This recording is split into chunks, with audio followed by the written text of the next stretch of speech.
Hey, what's up guys, and welcome back to the channel. And today we're getting into some true terrifying Reddit threads, and oh boy, these are some of the most horrifying, scary, and like the title says, terrifying Reddit threads I have ever gotten into before. So you're gonna want to make sure to stick around, and I appreciate you stopping by. It means the world. And make sure you like the video and subscribe to the channel. The channel subscriber goal is 1 million subscribers before the end of the year, so please subscribe. And alright, this video will be long enough already, so sit back, relax, grab a drink or grab a snack, and without further ado, let's get into some true terrifying Reddit threads. 27 female, just discovered my boyfriend, 29 male of 5 years, has been hiding a disgusting secret. I'm going to put a disclaimer on this before I dive in. This is a throwaway account. This is going to be long. I have literally no friends and almost no family in my life that I can share this with, which is why I'm sharing it here. I would really love advice, but I also need a place to simply vent and be heard. This post will have very dark subject matter that I did not feel comfortable mentioning explicitly in the title. For some background, me and my boyfriend have been living together for the past 5 years. It was great. He seemed like a genuine, charismatic, and caring guy, and I thought I'd met my soulmate for life. We got along amazingly well. We had built a strong trust with each other. We are very open about almost everything, and anytime that we had a fight, we were able to talk it out and work through it. I'm a bit of a social recluse and struggle to get close to people. So after years with this person, he had basically become my entire world. Up until yesterday, when this whole thing blew up in my face. Warning signs that I completely failed to take heed of. Number 1, we had a brief hiccup within the first couple of years into the relationship when he didn't seem as intimately interested in me, despite having what I was vaguely aware of at the time, an adult video addiction. I knew he was jerking it often, at least daily, but I was lucky if he was in the mood more than once a month. This almost ended the relationship, not because I thought he was cheating, though I did have suspicions, but because I realized he had such an intense adult video addiction that it might permanently harbor his interest in real intimacy. He has been single for quite a while before we got together, which I assumed played a big part, and he made it seem like his intimacy drive hadn't been an issue before that point. He had attempted S-word after his last relationship, which ended terribly, so I could understand why he was single for so long. We eventually worked through it. He assured me the issue had nothing to do with me and that he would work to improve it. And I empathized with his previous situations and tried to be patient with him. Number 2, he was always really touchy with his phone. This always made me very suspicious of infidelity, as anyone would be. But nothing else in the relationship further raised that suspicion. And after becoming aware of his adult video addiction, I thought he might just be embarrassed of me seeing his raunchy Reddit account or something. Even though I'd explained to him many times before that watching adult videos in reasonable doses doesn't bother me. I did, only once, sneak onto his Facebook Messenger just to make sure, because I had a gut feeling that he was hiding something. His Facebook was normal, except a few messages he sent to girls when we first started dating to tell them he was now in a relationship and couldn't associate with them anymore. And he made sure to make lots of flattering comments about me. I knew how easy it was to delete messages, but I trusted him enough at that point, and I didn't go snooping again. Number 3, he had mentioned previously that his Instagram account got hacked to explain why it was full of adult videos. I had never gotten onto his Instagram to see it myself. He had just nonchalantly mentioned it, though I don't remember why it was brought up, and I didn't really feel the need to question it at the time. I knew there were adult video bots all over places like Tinder and Tumblr, so it didn't seem that crazy of an idea that his Instagram got hacked and spammed with adult videos. And even if he did have an account dedicated to adult videos, I wasn't that worried about it. I was willing to let him work through his addiction on his own and not interfere with his privacy. Well, fast forward to 2 nights ago. I was having a really bad night and called him to talk to him while he was driving home. I was using our iPad and decided I wanted to pull up Instagram. I usually only use it when I'm on my phone, so I had to reinstall it. When I opened the app, I just started scrolling mindlessly until I realized I was looking at weird adult videos, or as close to adult videos as Instagram will allow, of girls who looked around mid-teenage years in bikinis. I just said, "Whoa, what is this?" and told him what I was looking at. He said, "Oh, that must be my hacked account," and continued with something about how gross it was and to just ignore it and log out. I laughed it off at first because it looked like the same crap that bots and constantly spam my inbox on my Tumblr account. But then I saw what looked to be a much younger girl in a bikini. I mentioned it to him because I was really grossed out at the point. And right as I was about to log out, he got weird. He told me to log off immediately, and the tone of his voice had changed and taken on a worried/desperate edge. It caught me off guard, and I realized something was wrong. I was still on the logout screen when I noticed the username. It was a name I had never seen before, and he uses the same name for everything. So I knew it was a throwaway account and realized he was lying. I had always thought it was his main account that had gotten hacked, and that's why he hadn't outright deleted it. But there's no reason a throwaway account, especially one as gross as that, shouldn't have been immediately wiped the second it was hacked. I was still on the phone with him, so I lied and said I had logged out and continued browsing through his account to try and find proof that he had curated the account himself.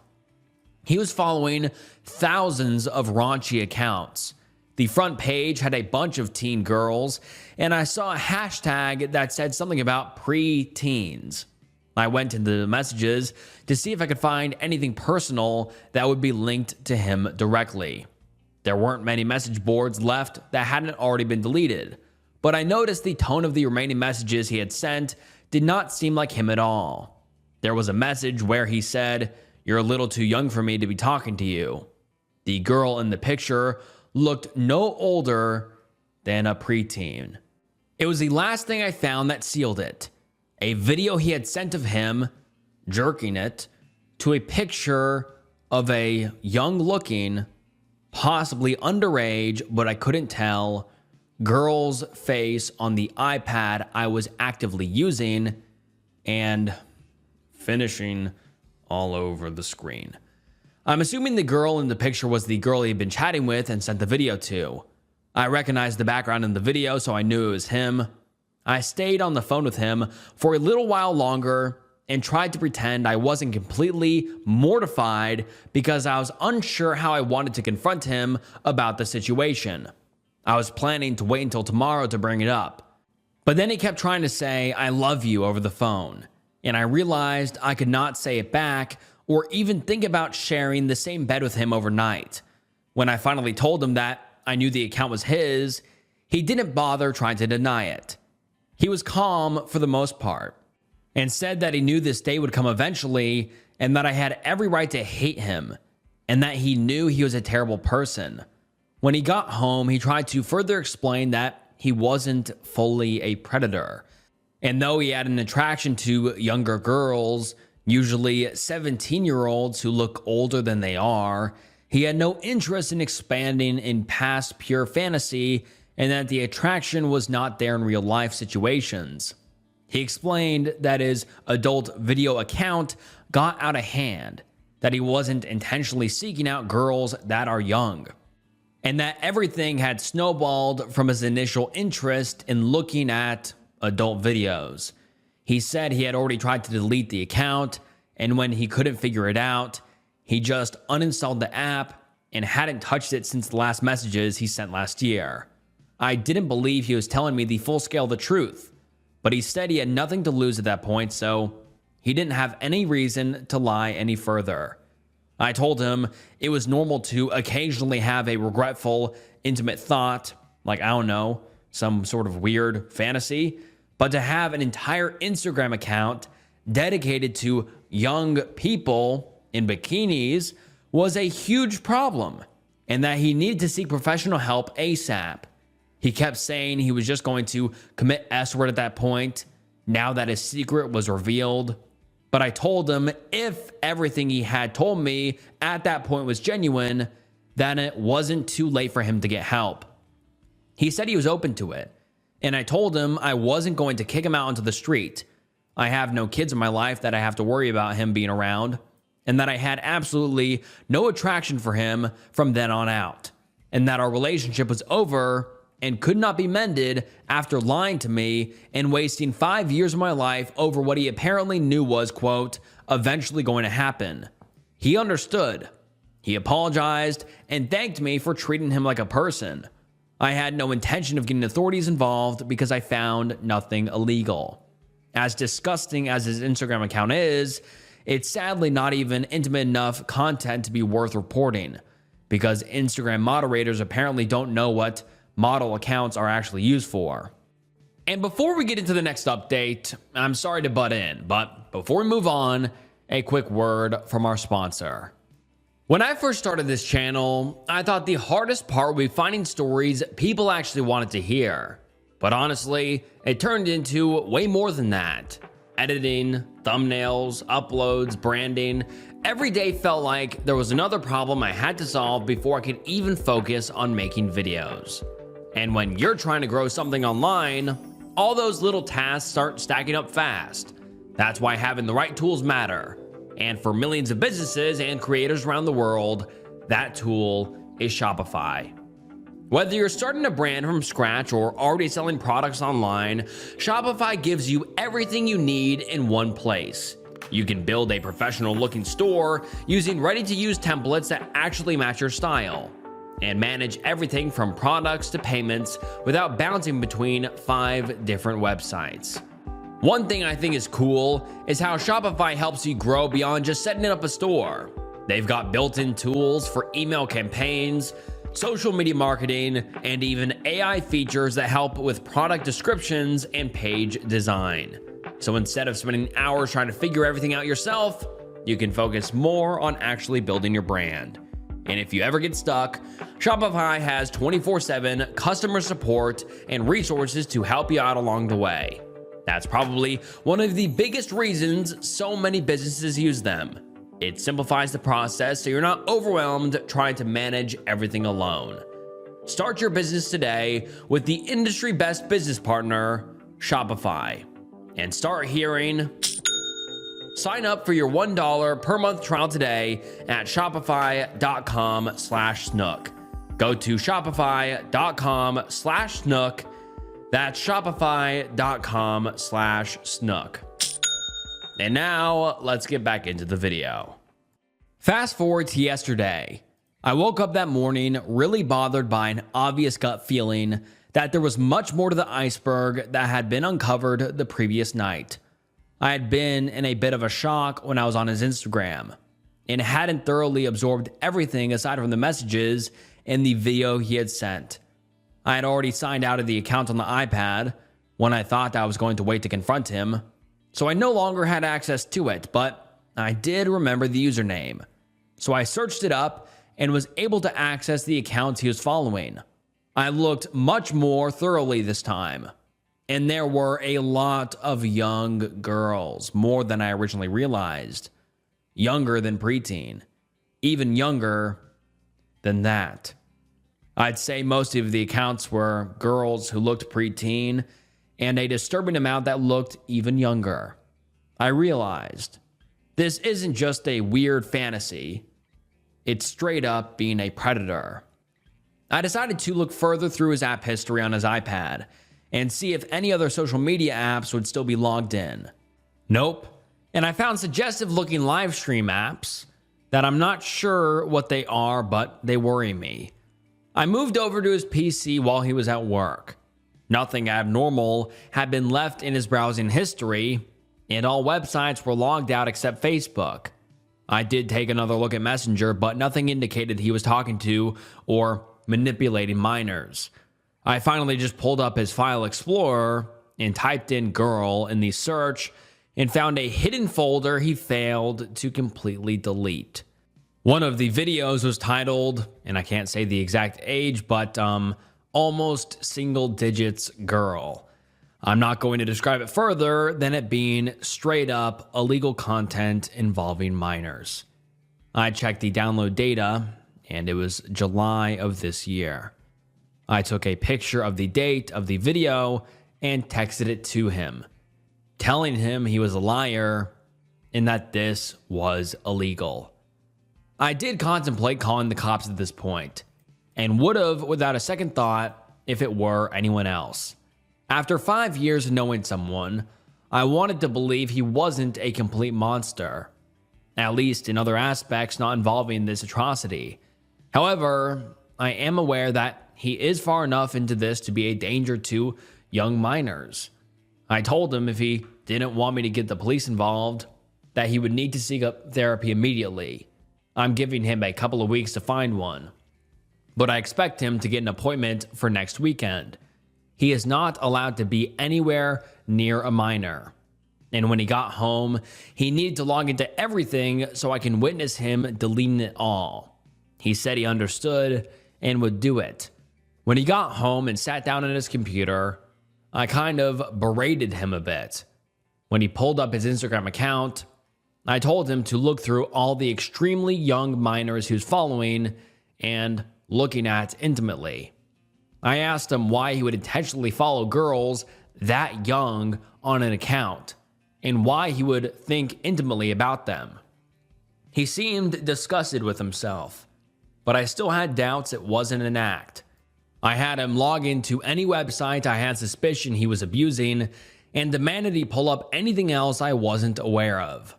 I learned he had a TikTok that was following over 6,000 accounts. I had no idea he even had a TikTok. I started to interrogate him a bit more, trying to catch any other lies he might have been feeding me. I started asking about his childhood. He had told me earlier in our relationship that he was constantly beat as a young person and possibly SA'd by his stepfather. And he admitted he had violated his younger sister.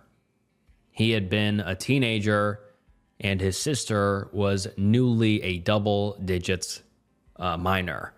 He claims he never R-worded her and that it wasn't malicious. He had instigated it, but it wasn't forced. When his parents caught them, he had attempted S-word and was sent to juvie. I asked him if he ever apologized to his sister, and he said he did the last time he went to visit his family when he was 21. I asked him how long he had been searching for illegal content involving minors, and he claims it had only started recently and had been an effect of a smaller problem snowballing over the course of several years. I still have a lot of doubt in anything he says. At this point, there is no trust in this situation, and I know that predators deserve little to no sympathy.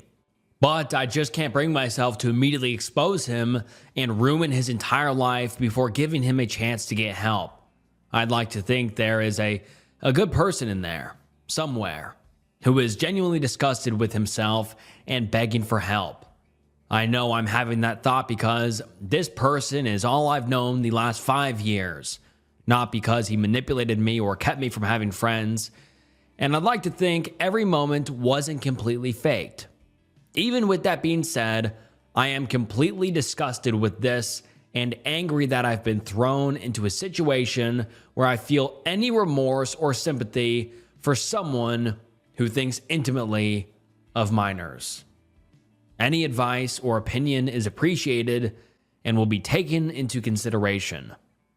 This isn't a typical situation, so I hope most of you won't have any personal experience in this to give thorough advice, but I just need an idea of what to expect, what precautions I should take, and if I'm being completely crazy or not. And now let's get into some of the top comments. Someone says, all you've done is help a predator cover his tracks and learn to be more secretive about what he's doing. You should have called the police. The remorseful facade he showed you was so you wouldn't turn him in. He has no plans to seek therapy because if he wants to continue doing this all he has to do is dump you, and he can do it in peace because you facilitated and watched him delete all the proof. All you've done is helped him get away with it. Another user says, if you are protecting a predator, then you are a predator. So think about that for a minute and stop arguing with people in the comments. You are disgusting. Another user says, I would call the cops. It's not your job to fix this man or prevent his S-word thoughts. It's not on you. This is on him. He lied to you for years. These are minors.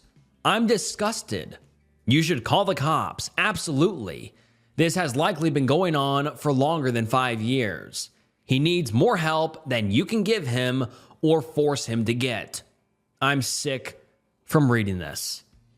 And then someone else says, call the cops, or you can get in trouble for helping him hide this. And another user says, let me be clear. He is the absolute scum of the earth. He deserves none of your sympathy. Predators do not change. They can only suppress.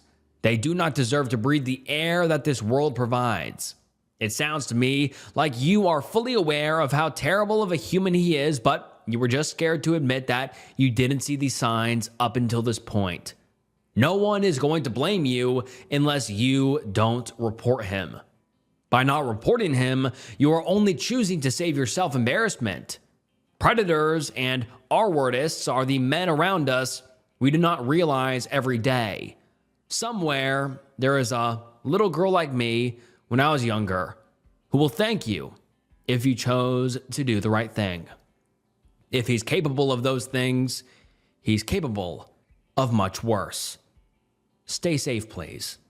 And finally, another user says, why are you risking him hurting other minors?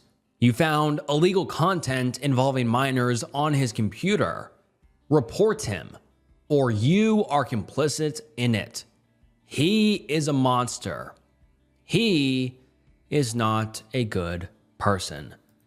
And then the OP makes an edit to the original post and says, I'm understandably getting a lot of hateful comments. And all I ask is that you keep your criticism mindful. I hope you can all realize that the world isn't black and white.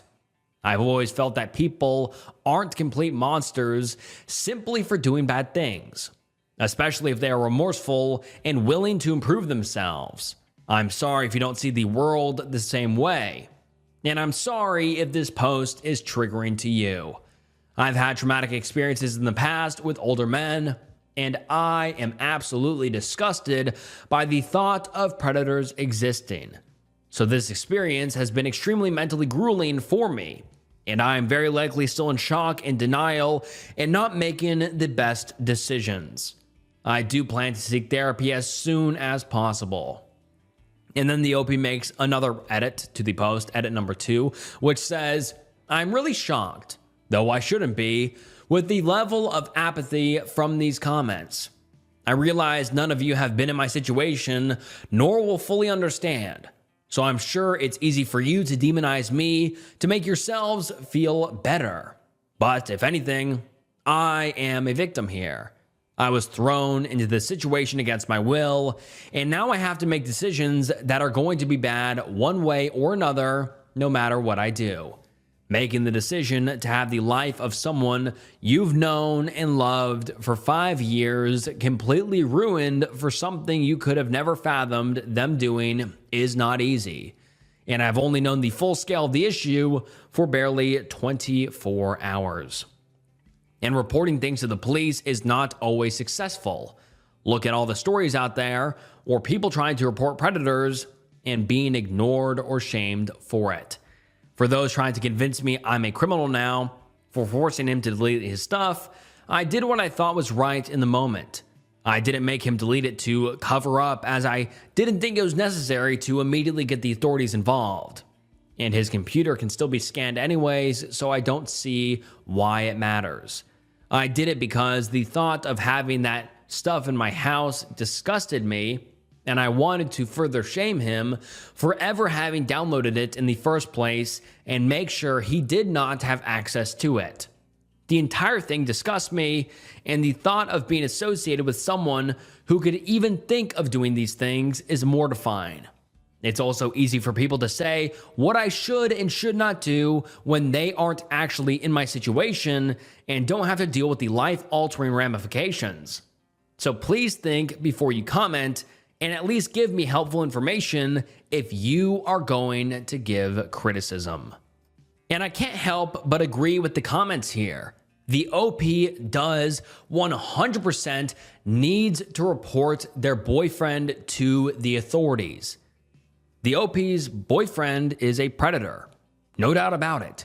He is following thousands of accounts of minors and messaging some, and also has illegal content involving minors on his computer. And who knows what other stuff he is hiding, because he is 100% hiding more. I mean, I really do feel like this is the tip of the iceberg the OP has stumbled across. But luckily, the OP a day later posts an update and says, as of yesterday, I have contacted the authorities and made an official report, which I am super glad about, that the OP kind of realized that the comments are right and that they do need to report this man to the authorities. But all right, let's get into the OP's update. The day before yesterday, I came to terms with the fact that regardless of what I may personally think, my ex crossed a line and needs to face repercussions that are beyond my authority to give. I also realize that even though I do truly believe that he is wanting to get help and do what he needs to be a better person, I could not live with the guilt if he ever relapsed and repeated his actions, or worse. He needs to be constantly monitored and registered as an SO, and this cannot be done without me reporting it and cooperating with the authorities. When the authorities came the same day, I gave all the information I knew, and he willingly gave up all of his electronic devices to be further investigated. The police said they would be able to scan his computer for any deleted files and would most likely be able to recover deleted accounts. The officer I spoke with seemed understanding of my initial reaction to the situation, though I'm not sure if there will be any consequences further into the investigation. He has come to terms with the fact that he will likely face jail time and lifelong punishments for his actions, and he is not going to fight a guilty charge in court. I'm not quite sure what is all going to happen or how quickly, and I do not plan to make any further update posts. I will soon be deleting the current post, but if anyone who is in a similar situation or is simply curious would like an update on the court process or have any genuine questions, I will keep this account active in the meantime, so you are free to DM me. Anyone DMing me hate will be blocked. I wanted to give an update on the situation so that any concern sparked from the original post can be put to rest. But even more importantly, anyone who has been or may ever be in this situation may not feel so alone in the process. I struggled to find helpful information or firsthand stories from people who have been through what I'm going through, and it made it really difficult for me to process the situation realistically. I also felt extremely alone. I really appreciate the people who reached out to me, and even the people who gave genuine criticism and concern. There was a lot of hate and overall apathy in the comments. And it's really sad that there is so much toxicity on a subreddit that's meant to be helpful and supportive instead of judgmental. I guess my expectations were a little too high. I greatly advise anyone else thinking of seeking genuine advice or support on the website look anywhere else, especially if you are a sensitive person, as am I. Many of the people on here are insecure and incapable of looking at your situation with unclouded eyes and will give you bad or even harmful advice. I know it's obvious to not take anything too seriously on here, but not taking other people's words to heart can be very difficult. So be careful out there. And now let's get into some of the top comments.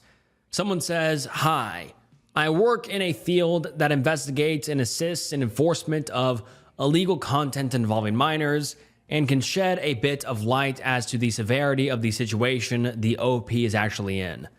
The deletion of evidence, through shock or not, is the equivalent of hiding a murder weapon.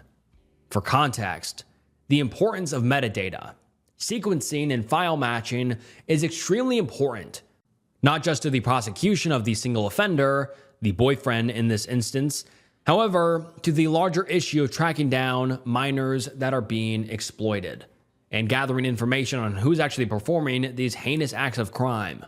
These files, when deleted and then subsequently recovered, can be changed from the original, making it harder to track and trace where it came from. It can and has broken investigations before. Intention, well-natured or not, is of prime importance in these investigations. What this means for the OP is she will be subject to investigation as well, essentially under aiding and abetting, even if she eventually reported him. Whilst I'm sure she will be assistive in this with police, if there has been any previous attempts to cover for this behavior, that can lead to charges laid independently outside of the main investigation. For anyone reading this, minor exploitation is sadly so a multi-billion-dollar industry which destroys the lives of millions of minors each year. The people who view this material are criminals just as much as the scum who supply the content. Every single report helps, every shred of evidence helps, and the more awareness people have of these operations in plain sight, the better. For anyone faced in the similar situation, remove your emotion and call the authorities without touching or tampering with a single thing. Give the authorities the best chance possible to find these rings and prosecute them to the fullest extent of the law imaginable. Another user says, "You literally covered up a horrific crime. Yes, people are going to shame you. I'm sure when you did it, you were panicking and thinking, what is the right thing to do? The right thing was to report, which you did later. But the other right thing was not to aid him by deleting the files. Sometimes we make bad decisions. It's okay if we get told off for those decisions. It's okay to have made a bad decision. You realized later that you did, and then went out of your way to correct it. That part is not shameful. No need to rip on people who are pointing out the bad decision you made. They aren't toxic and are well within the gates of normal for feeling that way. I'm proud of you for going the distance and doing the right thing. It must have been really hard and awful. You are saving future victims."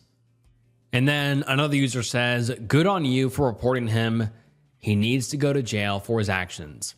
And I completely agree. I hope the OP's boyfriend goes to jail for a long, long time. And unfortunately, we do not have an update to what happened to the OP or their boyfriend. We don't know whether the boyfriend was sentenced or how that entire court hearing process went, or did he go to jail, or how long did he go to jail for, or what happened to the OP. We don't know because the OP never provided an update, but man, what a horrific Reddit thread. But yeah, leave your guys' thoughts down below. For months, I was confused why I kept finding long hairs in my house. Then I saw my neighbor coming out of my house. I'm a man in my mid-20s that lives alone on the very top floor of an apartment block. I've had short hair for the last 10 years of my life. The longest hair on my head is maybe an inch long, if that even. However, Across my house, I kept finding long hairs on the floor, like long brunette hairs, at least 5 to 6 inches long, sometimes longer. And they would be everywhere: bathroom floor, in the shower, in my cupboard, in my kitchen, on old clothes, living room floor, and sofas, etc., etc. I've been single since November and clean often enough that I'm certain that it's not my ex-girlfriend's hair. Plus, the color doesn't match anyways. She has solid black hair. These are more like a light brunette. Plus, I'm finding them in the places like the shower, where running water is hitting all of the sides 5+ times a week. Anyway, I waved it off as, well, I work with a lot of people and use the gym and bus sometimes, so naturally hairs are going to stick to my clothes. Well, one day, this past April, I finished my early AM gym session and got the call that I didn't have to go to work that day. So naturally, I start to walk home all happy that I have the day to myself. I'm on the 5th floor, the uppermost floor of the building, and the apartment is in such a way that there's only one apartment per floor. I start to hustle up the stairs and don't use the elevator since I'm sweaty from the gym anyway. Just as I whip around to go up the last set of stairs from the 4th floor to the 5th floor, I see my neighbor's on the 3rd floor daughter coming down the stairs. We lock eye contact. We've never spoken before, mostly because we've never had a reason to, but also because out of respect. I didn't want to make her uncomfortable since she's 19 to 21-ish and I'm slightly older. The most interaction we've had is that I've spoken to her mother and father before when bumping into each other on the stairs. I gave a confused hello. At this point, I'm thinking that she maybe went to knock on my door to ask for something. A cup of sugar, maybe? I don't know. I was expecting her to reply with something like, "Oh, hi, do you have any XYZ?" Nope. She gave a silent, "Hey," and brushed right past me. And only then, when the smell of my own shampoo hit me, did I notice her hair was wet. Like fresh out of the shower a minute ago wet.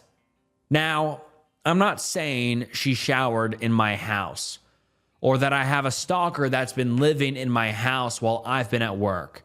She very easily could have just been there to ask for something, and maybe generic brand shampoos all smell the same. But don't the pieces all fit a bit too well?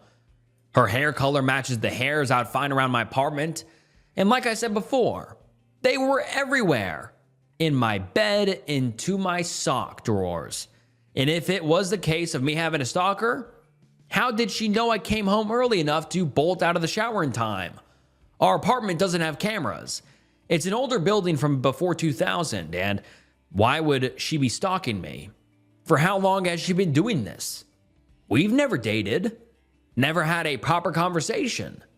I maybe saw her 20 times in the past 2 years, given that I work and she presumably studies or works too. As all these thoughts are buzzing through my head and I'm standing outside my door for a solid 2 minutes, grappling with what just happened, I go to turn the key to my door and it opens without me having to unlock it. And I know for a fact I always double lock my door. It's the type with a lock near waist level and a second, more secure lock with a different key around shoulder level. I drop my bag, throw off my shoes, and run to the shower. And yep, it's wet. I hadn't showered since yesterday morning. I'm a confrontational person. Not that I go looking for fights, but I'll definitely pursue an answer if something is bugging me. So back down the stairs to the 3rd floor I went. Knocked on the door of my parent stalker and her family. She opens the door, but with the chain still on. I see half of her face from behind the door. Yes, can I help? Were you at my door or inside? I don't want to make this a police thing now, but you came down the stairs and I know you were inside. I just had to get something. It won't happen again. Okay, bye. See you. Door closed. This happened last month. I've been cleaning my house every weekend closely now and got the locks changed and put a motion sensor camera above my door. It only films and triggers on these steps coming up to my door, so the fourth apartment still has their privacy. So far, so good. I don't think she's been inside since. But looking back, I think she's been living in or going in or whatever into my apartment since January, because that's my earliest memory of finding hairs. She never took anything of value, like my laptop or the few watches I have. Seemingly, she just showered and ate some of my food and laid in my bed. I do now also always take the elevator and avoid the third floor like the plague. Edit. I'm not really worried about my safety because, number one, I'm 200 pounds and do a lot of fighting training, and number two, the new camera has never gone off once since installed, other than myself triggering it when I'm home. Finally, 3. I told the old retired husband and wife on the 4th floor that I suspected a robber was trying to break into my apartment last month. I didn't want to start spreading rumors and gossip. I asked them to keep an ear out when I'm at work. I feel fine and safe, just creeped out. Like my personal space has been violated. Edit 2. Someone DM'd me to check my clothes and bags for air tags as to how maybe she knew I was coming home early that day. I don't have a lot of stuff, so I think I would have 100% found it by now, given how often I clean, but I'll definitely do another sweep of my stuff. And now let's get into some of the top comments. Someone says, is it possible she had a set of keys from the prior owner of your apartment? Sometimes neighbors leave keys with each other when they go away to water plants, feed animals, take mail in, etc. Or if you did change them when you moved in, did you ever lose your keys? Is there a window she could have gotten in through? However, she managed it. She was probably using your place as her own personal getaway space away from her family. I can't believe she would have the guts to do that. And it's still super creepy to know someone invaded your privacy and was in your home on multiple occasions. And the OP replied saying, I moved in before her family, if I'm not mistaken. Like a year beforehand, so I doubt they'd have any leftover spare keys from my previous tenants, who I never even met. It never occurred to me to change the locks when moving in, mostly because I live in a small town that has like one mugging a year. Low crime, so, you know. Window is impossible. I'm on the 5th floor, and all my windows look out to the building, so unless she's Spider-Man, it's not happening. I'm 99% sure. Now, following other comments, she went to a locksmith and maybe lied about ID or something to get some illegal keys. Bad enough she invaded my privacy, but she helped herself to everything in the house, like even my bed, seemingly. And then another user says, that's probably what time she always leaves. Imagine if you would have caught her in the shower. Wild. And the OP responds saying, I go to gym like 6 a.m. to 8 a.m. and work 9 a.m. to 5 p.m.-ish. So I was back home around 8:15 a.m.-ish that day. If that's the case, then she was waking up at 5:30 and waiting for me to leave. But why go through so much creepy extra effort just to take a shower at some guy's house? And someone replies to the OP here saying, how in the literal hell are you not demanding answers? Such as, why are you in my home, using my things, eating my food, laying in my bed, and in my drawers? And how the hell did you get in? Dude, I don't get it. I cannot believe you let this go. I'd have had cops there immediately, or at least demanded you speak to the parents. You're way too casual about this. Have you thought that since there are no air tags, you may have a camera in there that you don't know about? And the OP responded saying, I don't know. If it's because of the power dynamic like thing, I'm not that stressed. In the sense that I'm older, bigger, stronger, etc. I know her parents. She probably knows little to nothing about me. I don't feel like I'm in danger at all, just weirded and creeped out. I'm quite disgusted and creeped out, especially extra about the shower and bed and kitchen violation. But I just cleaned up everything with a lot of bleach and binned my sheets and towels. Maybe it's a cultural thing or the way I'm raised. I don't want to make up a big stink when seemingly it's just a young lady with a clearly not a 100% mind. I'm still going to the police as recommended by everyone in this post and talking to her parents 100%. Also, I'm 100% sure there's no cameras. I've triple checked and my flat's not huge. And being a bachelor, I barely have a lot of furnishings, so it's not like it can be hidden. And then the OP posted an update 6 days later. And let's get into it. Hi all. Update following my last post a week back about me catching a neighbor coming out of my apartment having used my shower. My cousin's husband is a police officer, so I went to him directly about filing a report. He came over to my apartment first as I gave him a visual breakdown of what happened on the stairs and changes odd things I'd noticed in my apartment since January. Primarily just hairs everywhere and missing food, and how my door was unlocked that day. Though I did a thorough clean following the event on these stairs, my police friend was able to still find some hairs, and so we bagged those up. I gave him my statement in detail and some dates best I could. When I remember finding the first hair, when I first noticed food going missing, etc. Also, he advised me not to talk to the family, not even with a friend, to avoid any confusion or get lawyers involved or muddy the waters with accusations. With all that done, he left and came back 2 to 3 days later. He and his partner went to talk to the family on Sunday because they knew both parents would likely be home then. Long story short, she confessed to everything immediately and broke down into tears and apologized once my police friend brought up how 5 months of entering someone's house, even with keys, is still very much an offense, and she could easily end up with a sentence of some should I pursue it. And that the sentence could very easily involve the inside of a jail cell, irregardless of if she stole something or not. I don't know how true this is. It might have just been my friend and his partner pressing and exaggerating for a confession, but it worked. They talked for an hour with the parents and her all in the same room to get answers from her. Then the same day, he came up to mine with his partner and they gave me the breakdown. Answers to commonly asked questions below.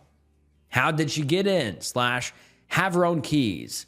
The locks on our doors are the type that use a code on the lock barrel that only the manufacturer or partnered / approved locksmiths have access to. She knew this because her parents got the locks changed when they first knew in. And in fact, she used the same locksmith from all the way back then. The locksmith presumably remembered the family and apartment, but just didn't pay attention to it being the 5th floor this time instead of her own 3rd floor. So we came over and took the barrel out, saw the code, went and made a set of keys and done. I was none the wiser. Both my locks on my door are different brands, but presumably they operate in the same way, so having 2 locks made no difference. What was she doing in my apartment? Anyone who said she just needed space, you were right. She has 2 younger step-siblings, and her mother is a tutor, not a teacher as I presumed previously. She tutors at home. So at any given point, there's always some kids around the house. She would say to her parents she was going out to study or work or a girlfriend's house, and use my house as a hotel while she studied or relaxed. The reason she used mine was partly because she knew it would be empty, but also because my schedule was predictable. As I work an average 9 to 5 like everyone else, but leave the house at 6 to 6:30 to get to the gym, that essentially gave her the house from 6 to 5. How long? My guess was right. It started in January. Once she figured I'd broken up with my girlfriend at the time around November, my girlfriend would stay at mine when I went to work and back sometimes, so yeah. That would have been an interesting situation if they had crossed paths. So then, how did she know I was coming home early that day? and that I wasn't going to work straight after gym like usual, and so she bolted out of the shower? Or on the days I didn't go to the gym, how did she know not to come in? Twofold. Firstly, I go to a commercial gym in my country, and so they have an app. Irregardless of if you're a member or not, one of the things the apps lets you see is how many people are in each branch so you can see how full it is. All you have to do is download it and scan the QR code at the entrance by the turnstiles to add it to My Gyms tab. It literally shows you like branch number 21 address, 9 out of 50, 18% full. She would refresh the app in the morning, and if it went up by 1 around 6 to 6:30, and she heard me go downstairs or use the elevator, not hard when it's 6 a.m. and the apartment is otherwise silent, then she would know the house is empty. Now for the creepiest, most messed up part of it all. She had put an AirTag on my car. She insisted that she had only put it recently and initially just presumably gambled that I wouldn't be home sooner than expected, or maybe she just put an ear to the door. But then one thing led to another, and yeah, I don't know how much I believe this. Again, this could be an attempt to not look so guilty. That day when we clashed, she refreshed the app and saw I left the gym, but then my car didn't move. She connected the dots and tried to leave ASAP. When she heard me coming up the stairs, she didn't have time to lock up, and so we met on the stairs, with my door remaining closed but not locked. Extra detail, the AirTag was stuck to under my car. The using my shower, she claims she didn't do it always, just on hot days or days she couldn't at home. I can't deny or confirm this. Like I said previously, being a gym goer, I'd shower 5+ times a week, so. How did her parents never notice? Well, the dad leaves early for work, 5 a.m.-ish, since his bus route starts around 6. The mom is up around 6 to 7, but since she's preparing for her own students for the day, plus her own kids to send to school, she wasn't too bothered what her eldest 20-year-old daughter was doing really. She'd just say, "I'm going to the college library," or "I'm going to my girlfriend's," and that was good enough. Did she have a thing for me, like a crush? My police friend didn't really say anything about this. Presumably he never asked, since it's not as important as other details, or it never came back. It makes little difference. How's my standings with the family right now? The mom and dad both apologized to me. The mom via text and the dad in person at the door. He offered to pay for the camera I installed, that as his daughter was the direct cause of it, but it was cheap off Amazon, so I said no, it's fine. We had a 10 to 15 minute conversation, and he was very apologetic and explained his daughter had always been extremely quiet and well behaved, so something like this would never have crossed his mind in a million years. He added that his daughter's never really had a boyfriend, at least that he knows of, and only has a few friends, so her social interaction skills aren't necessarily top notch, and that even when guests would come over, she'd hide away in the spare room. So to the few people who predicted that maybe the pandemic and lockdown led to her not having good social interaction skills, you were half right. He again offered me money for my troubles like missing food, new locks and cleaning, etc., but I felt bad enough, so I declined. He did also ask if I would press charges, and I again said no. More on that below.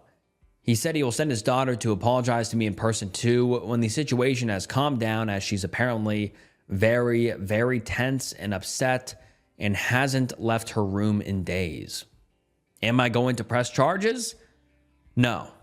I'm still not happy about the situation, especially the AirTag on my car, but the family is apologetic as well as the culprit herself, and honestly, no one is going to gain anything from this. I would like an apology though. For anyone that cares about the extra detail, she got the AirTag as a gift a while back from her parents because she kept losing her stuff. Have I seen her since? No. She won't apparently leave her room and is terrified that I'll press charges, though presumably her family's told her I said I won't. How do I currently feel? Well, I was never especially worried or nervous, just really, really creeped out about the whole situation. It felt like I'd been a parasite host and somehow never noticed until then. I currently still feel a little angry, and a small part of me is thinking to seek revenge, but any revenge I seek, like money or slander, is truthfully going to impact the parents more than her. Do I feel bad for her? Truthfully, no. She's not a kid. She's 20 or something and educated, so yeah, you should be remorseful, feel guilty and scared. Get over that hump and we'll talk. Plus, there's loads of space for young adults like public libraries and her college spaces. By no means was my house the only viable option. Finally, did she use my bed or wear my clothes? Believe it or not, yes, she did. Any advice I can give? Check your Wi-Fi devices. If I had checked that, I would have noticed her phone and laptop all the way back then. Obviously, my Wi-Fi modem is in my house, and so she had helped herself to that. Again, it's one of those things. How often does one check their Wi-Fi devices? Truthfully, with all my family visiting me and their devices, I probably wouldn't have noticed one extra phone amongst the existing 10 plus, but I 100% would have noticed the one extra laptop. So let that be a lesson to you all. And yes, I have removed her devices from the list and changed the password. And now let's get into some of the top comments. Someone says, wow, this is so much worse than I imagined when reading your first post.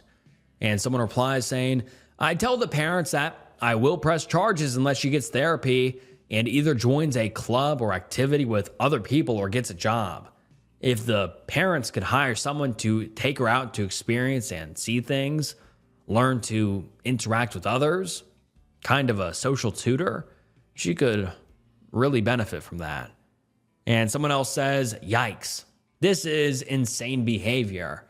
I know you're in the same building, but maybe a restraining order? She went through a lot of trouble to be in your place.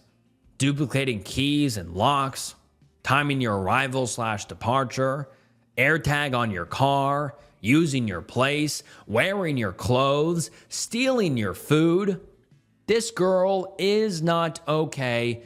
You need to protect yourself, even if you don't press charges. Someone else says, even with all the apologizing and all of that, I just don't understand. How are you not more upset about this? Like you said, this isn't a teenager. This is a 20-something-year-old grown woman that was breaking into your house daily and using all of your stuff, including your clothes? Hell no. This is not only extremely strange, it's scary. I would want to teach her a lesson. What if she does this to someone else and it's more extreme next time?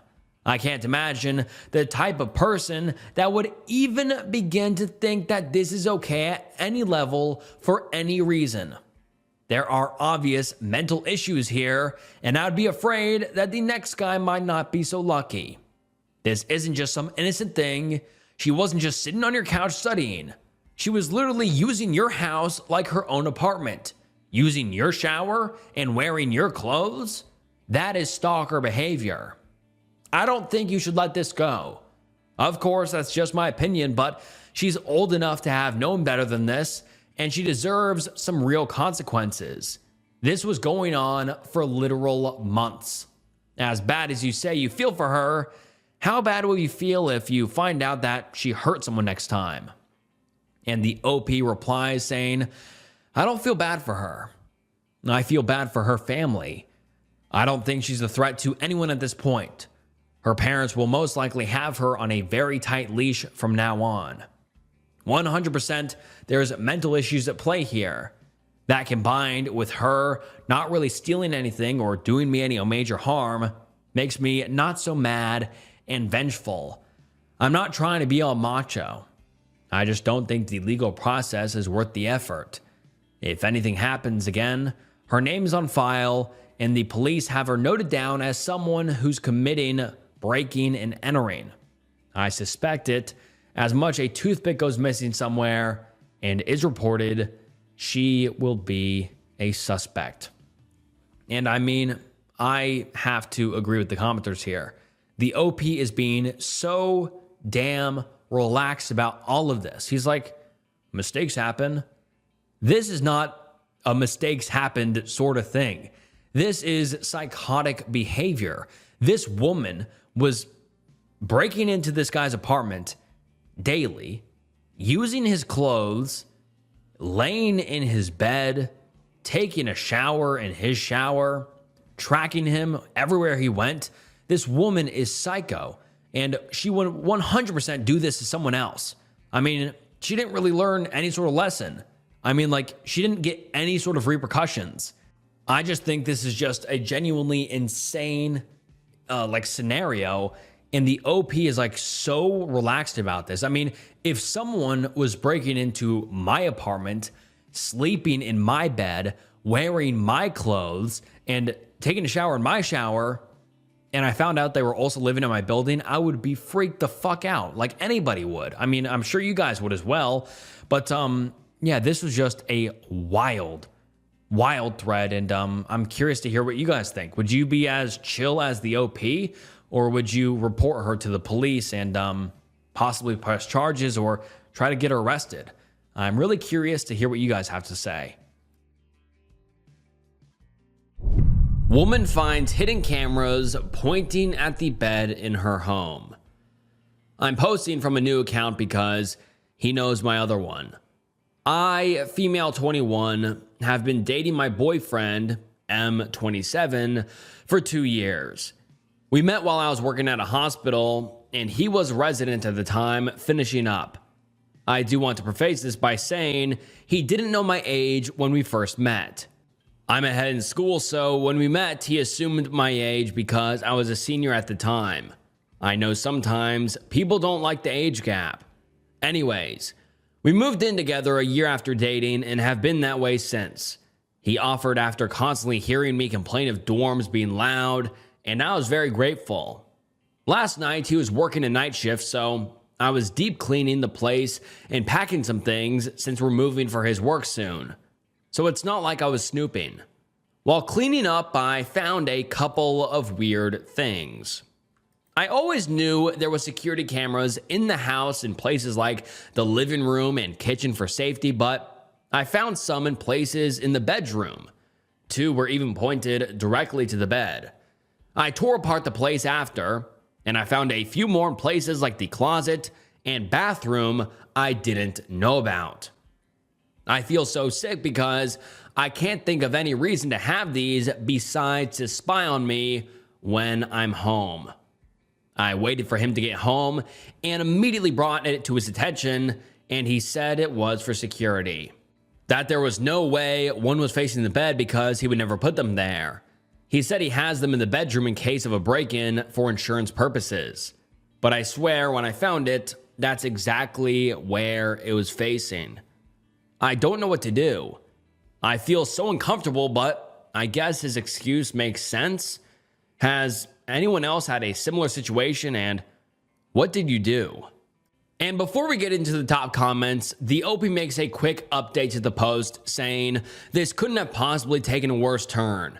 When I got back home, he was dozed off on the couch and his Apple Watch was on the counter. I decided to go through it to try and find something, and there's a group chat with him and a bunch of our male coworkers at the hospital. I ended up grabbing his phone to be able to read it better. A bunch of the guys from the hospital are in this group chat. They all post things about their girlfriends, wives, hookups, including pictures and videos. I saw a video of us in there, and I'm so sick. I'm mad. These are men I work with and who would potentially be over me after medical school. They've been my mentors during the whole process, and they've seen that. I don't even know where to go from here. He woke up while I was reading the messages before I could get everything read. He lost it and broke the door to the bathroom I was sitting in. I've never seen him act like that. He realized I was terrified and completely changed to comforting and loving and apologizing. I recognize some of those girls that also worked there. I don't know what to do, what to say, or where to go. We live together. How could he send that stuff to them, knowing we work in the same hospital? They saw me in the shower, in bed with him. I'm just so lost. I can't go back to work after finding that. He's begging me not to say anything and that he'll do whatever for me to trust him again, but I can't. He even pulled out the ring that he said he planned to propose to me with during all of this. I don't know what to do. Those women probably don't know they are in this group chat. I'm scared of retaliation of work with the other men. I'm just lost.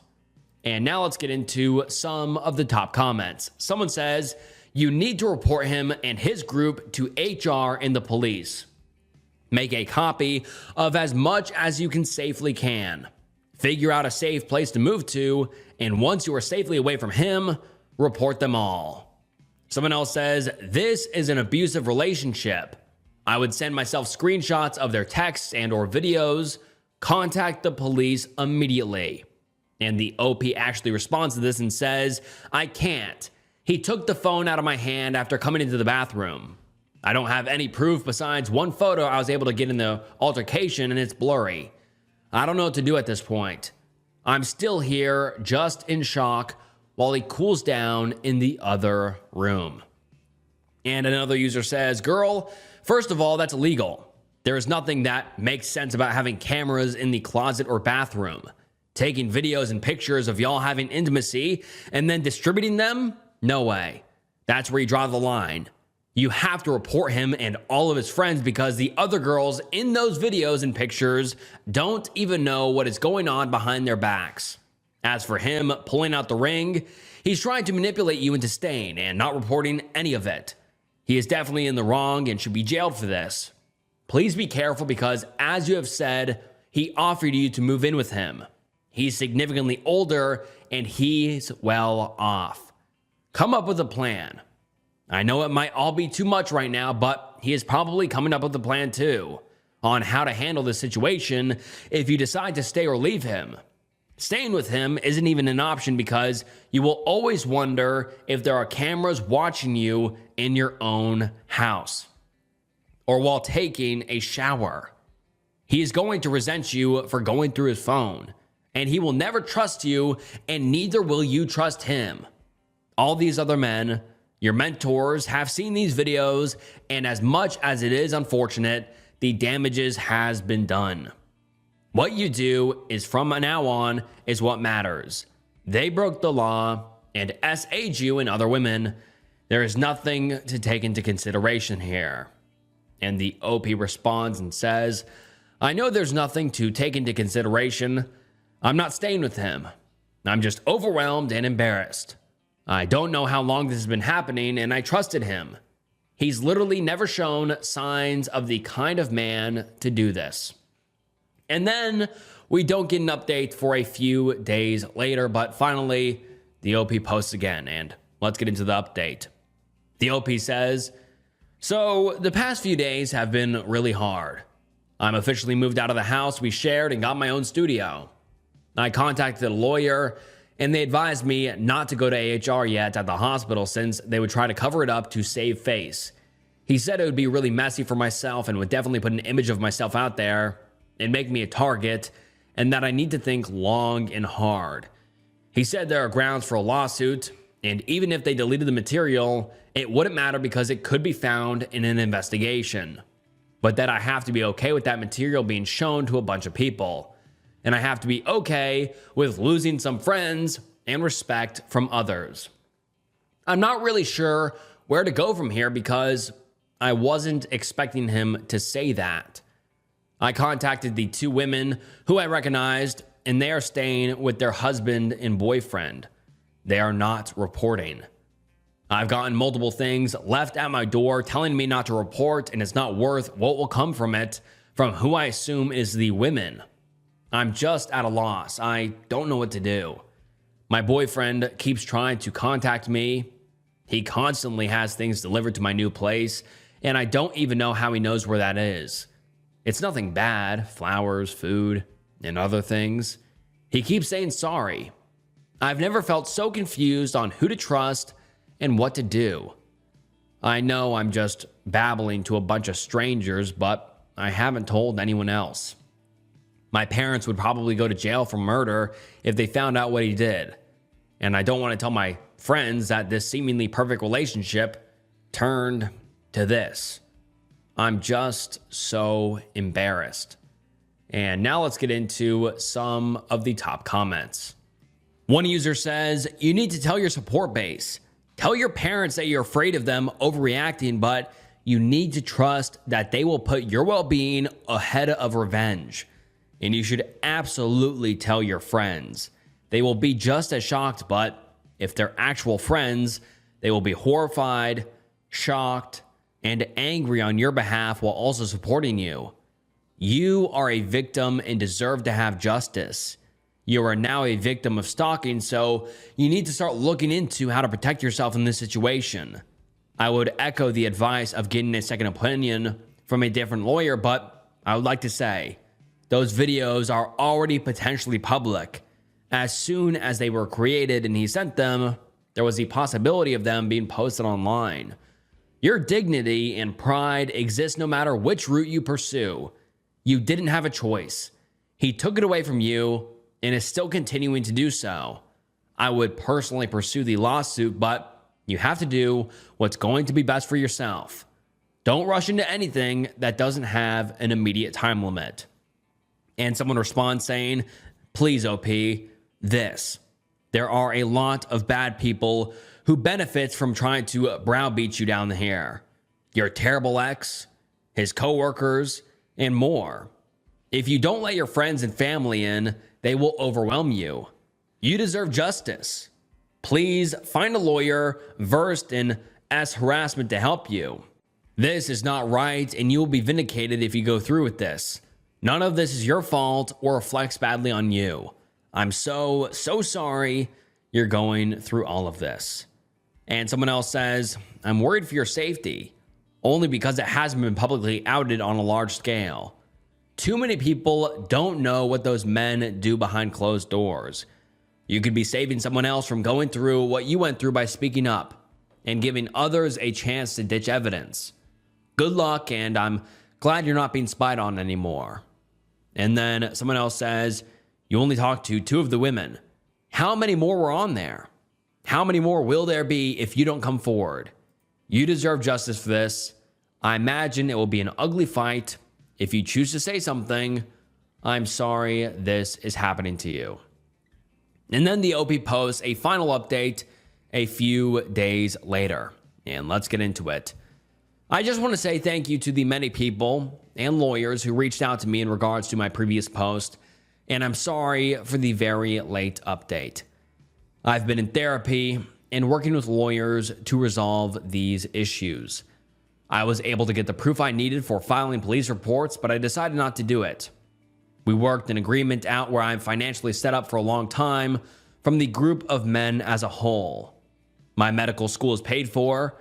I'm being given a very nice living stipend monthly, and a few other things my lawyer was able to push for that will help me a lot in the future, including a new job placement.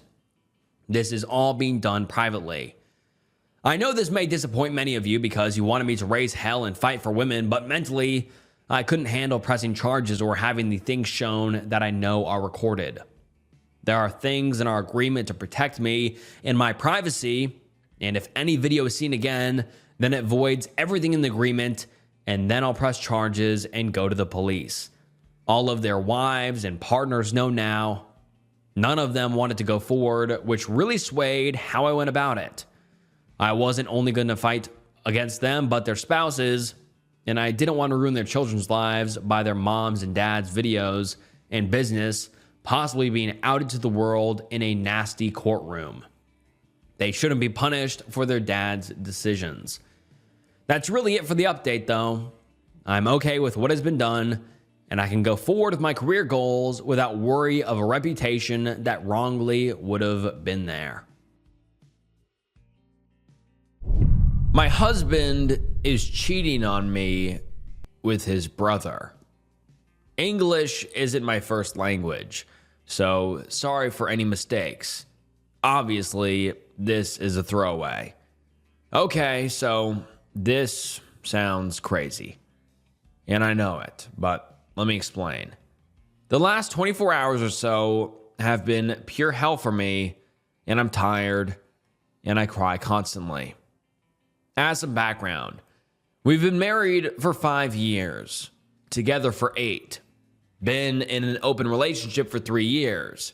We are both bi, intimate, and more than happy that we can explore the side of him with other men, as I'm able to do the same with women. We have rules though. We've agreed that we're going to tell each other when we get intimate with other people. So my husband has an older brother, Marcus, who turned 32 during my absence. They were planning on celebrating together and having fun, i.e. drinking, which was fine for me.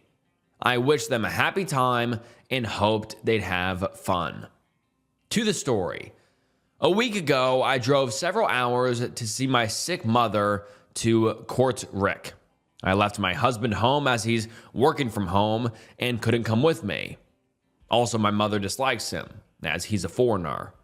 I texted Marcus to wish him a happy birthday and he didn't reply. I thought he was out drinking and didn't think much of it.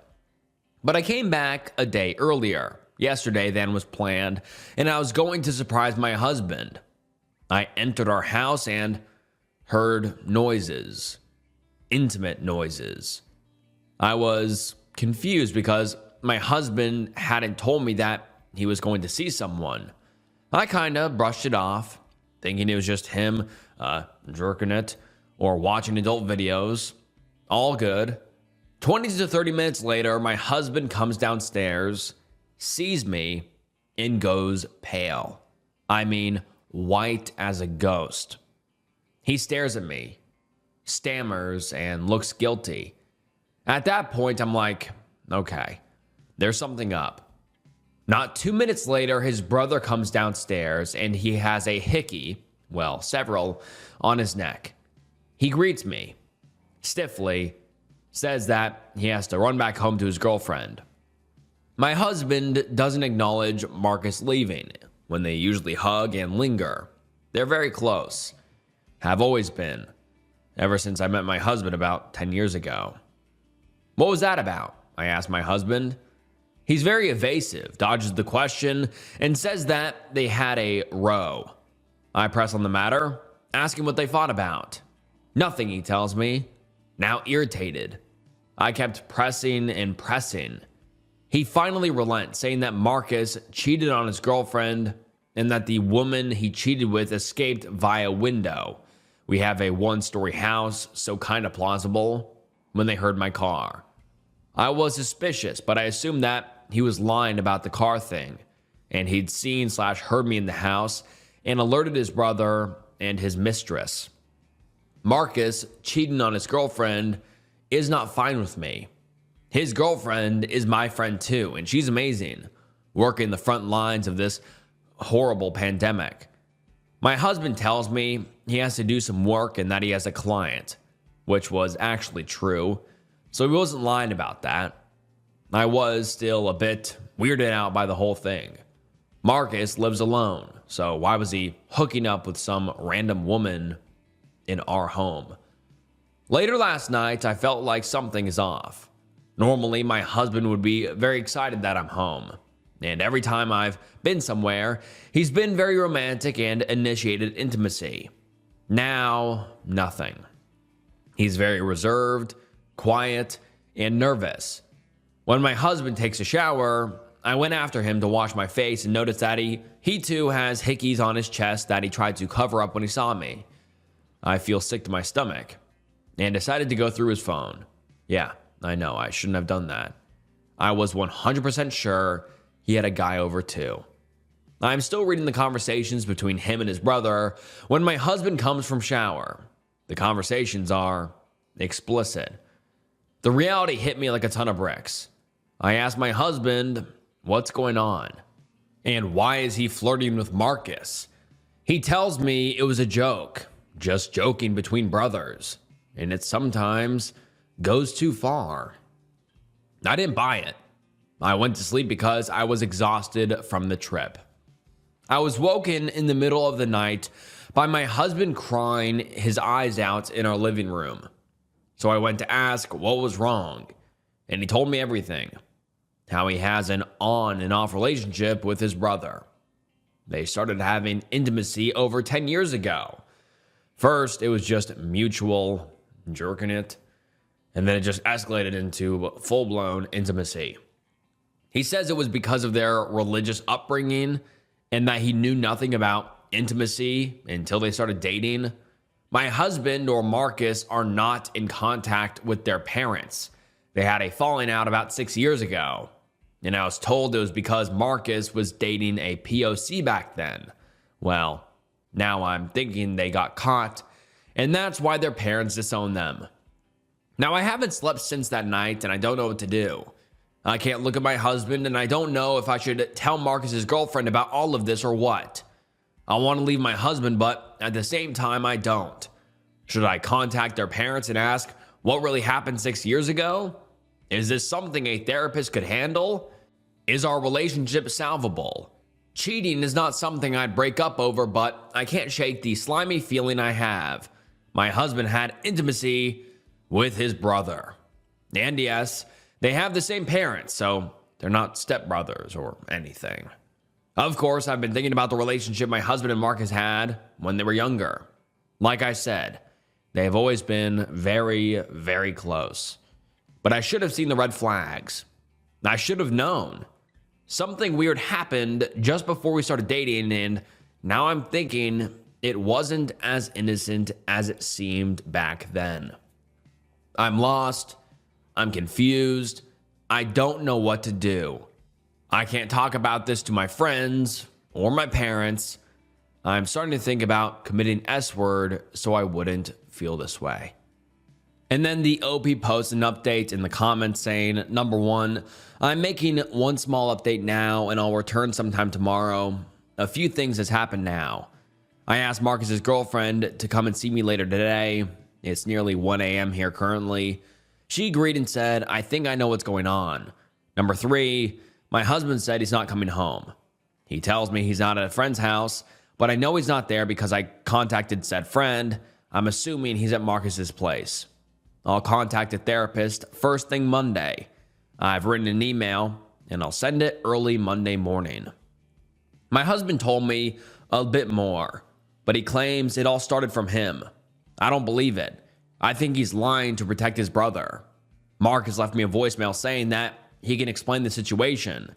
He did explain it, telling that it was one this time only. But he didn't know that my husband had already told me that it has been going on for 10 years. It all started when my husband had just turned as a teenager and came out as bi. I feel very sad and angry. I almost drove to Marcus's house because I wanted to yell at him. For those claiming my husband is gay, it's not true. He came out before anything intimate happened with Marcus. I texted their parents and said I wanted to talk with them and said that something bad happened, but their boys are all right. I'm not all right. I asked a friend to come to our house an hour ago, and I showed this post to her. She's very angry and says that we have to get my husband to therapy like some of you kind souls told me. Thank you, everyone. I'll answer to your comments when I've rested. I need sleep and food. And then one of the top comments on this post, someone says, so your husband was a middle teenager and his brother was over 20? That is a huge red flag. 20-somethings are not supposed to have intimacy with young teenagers. No way in hell. And you/your husband is sure it has always been consensual? And the OP responds saying, I didn't even think about this. I don't know what to think anymore. I agree that the age gap is a huge issue. Well, I think I have to talk with my husband when he comes back to town. I don't know where he is. I'm assuming at Marcus's apartment. And then someone asks the OP if they have kids with their husband, and the OP says, we don't have kids, thankfully.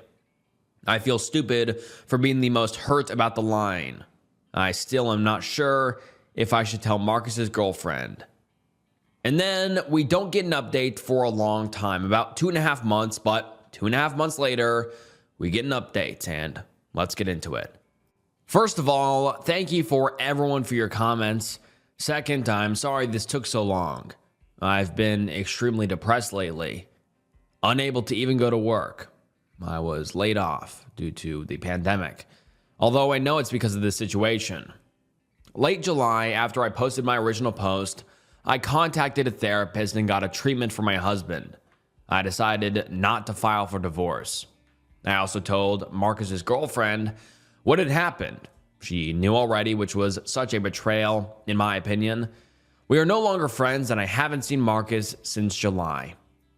Unfortunately, in the middle of August, my husband committed S-word. I'm writing this depressed, lonely, and so angry. Law is clear on situations like this. Consensual sibling love is okay, so there's nothing I can do anymore. My husband died, and his secrets and the truth died with him. There's no evidence that Marcus ever R-worded him, even though that is what my husband told me. He didn't get a chance to tell his therapist. I'm alone. So alone. All my friends have left me because they think this was somehow my fault. My husband's parents are not happy. I wrote in my previous post that I was thinking my husband and Marcus got caught. They did. Their parents told me as much. I don't know what else to say. Thank you for the kind words and support I got. I wish things had gone differently. And now let's get into some of the comments. Someone says, "Holy shit, OP. I am so sorry. I cannot begin to imagine what you're going through. Please continue to seek therapy if you're not already. You shouldn't have to try to handle this trauma on your own." And another user says, "Jesus, what a tragic ending. Such a young boy committing S-word. He had so much life ahead of him. Holy, that is so tragic and sad. This whole situation is over everyone's head. You need help. I'm very sorry about this. Marcus and your husband had some secrets that won't see a daylight anymore. This is so creepy, tragic, and sad. I am very sorry." And then the OP posts an update 3 years later, which is titled, "Hello everyone, long time no see. July 2020. Seems so far away now, after everything. August 2020 is when my husband unfortunately decided to commit S-word. October 2020 is when I last wrote an update.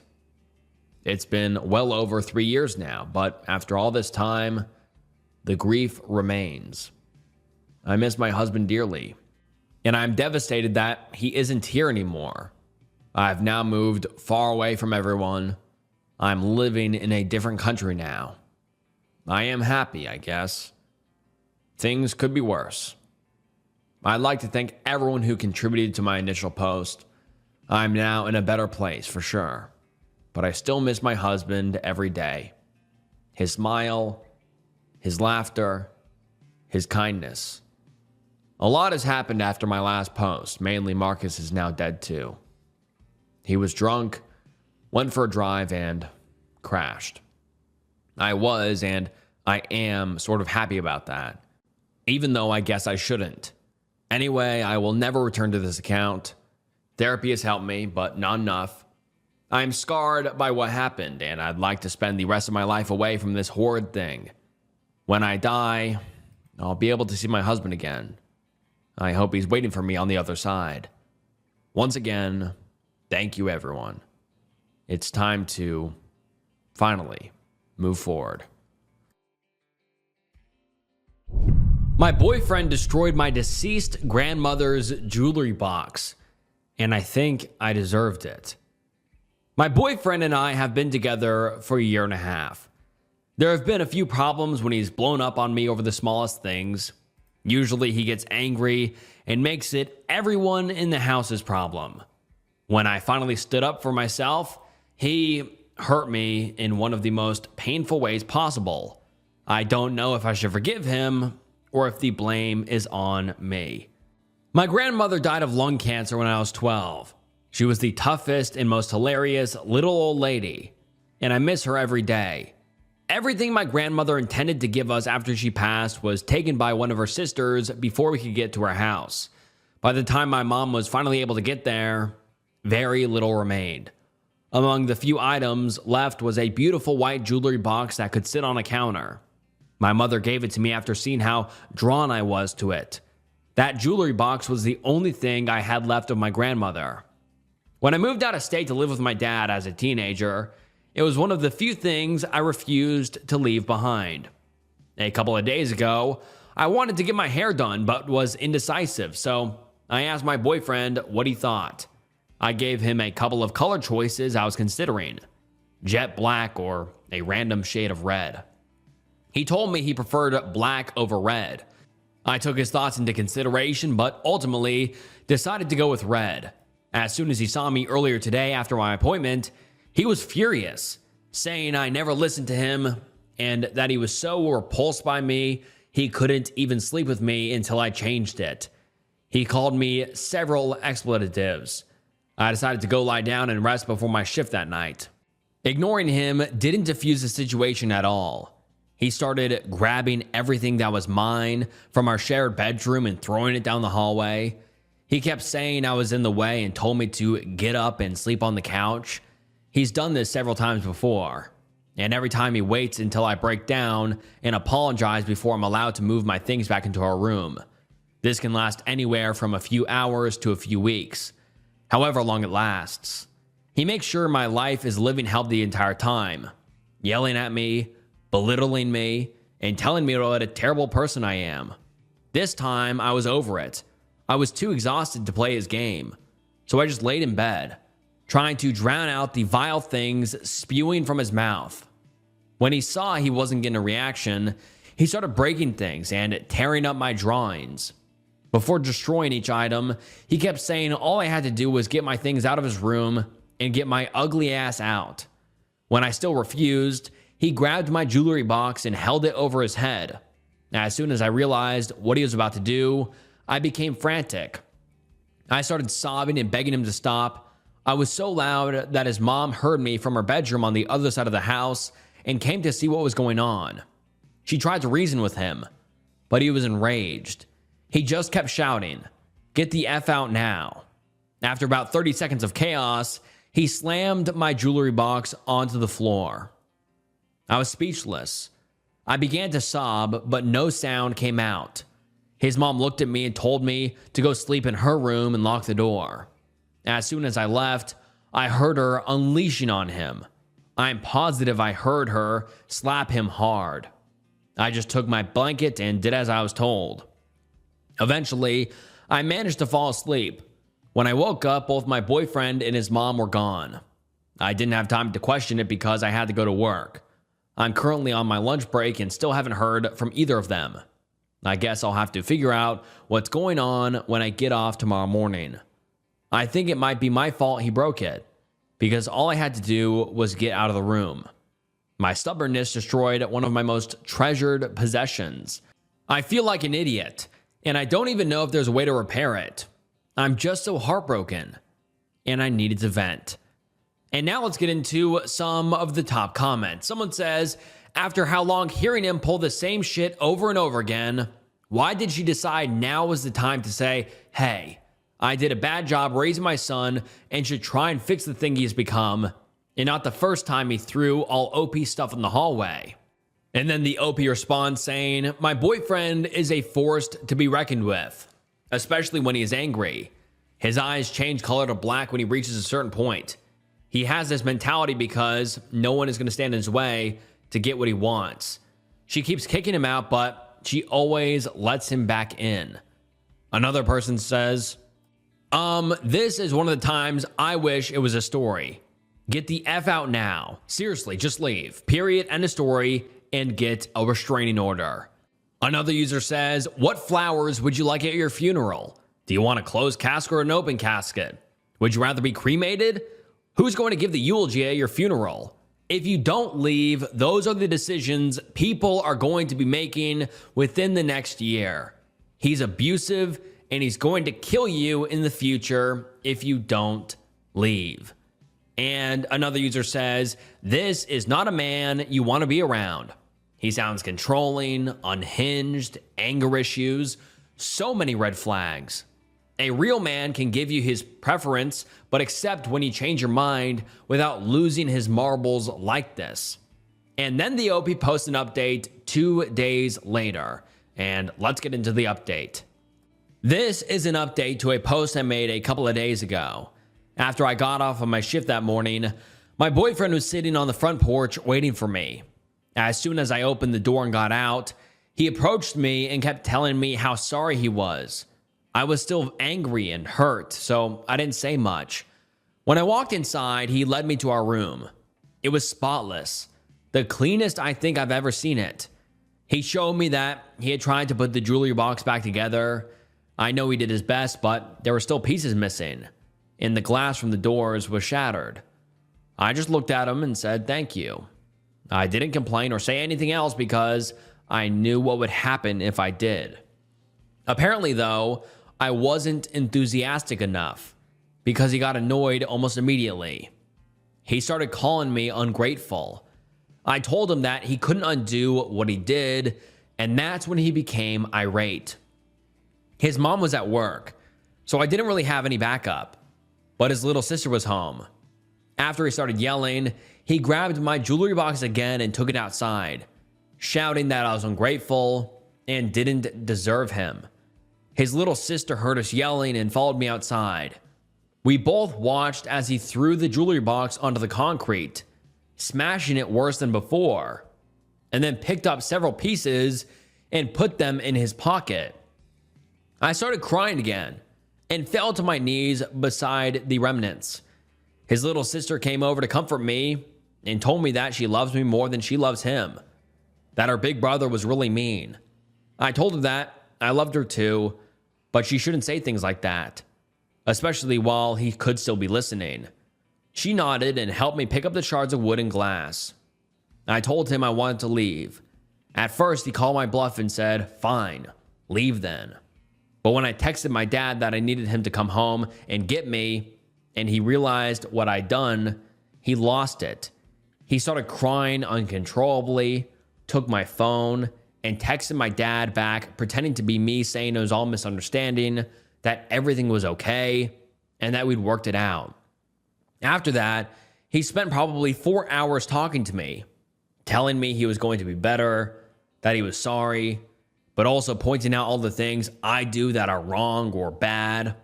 I think tonight was the first time I really looked at him and knew that this is going to be over. I don't know when or how yet, but I know this is not going to be the rest of my life. And now let's get into some of the top comments. Someone says, with all due respect, what are you waiting for? And the OP responds saying, for a long time, I would have said because I love him. Now I'm just scared. My dog is pregnant and he's already threatened hurting her if I did something. I don't want to leave her and her babies with him. Also, he said he would kill me if I ever left or cheated on him during our arguments. And someone else says, good grief, you need to leave. Take the advice above. Call your dad and tell him to come for you and to ignore any messages saying otherwise. Your boyfriend is violent and abusive. Next time it could be you. Smashed up on the pavement.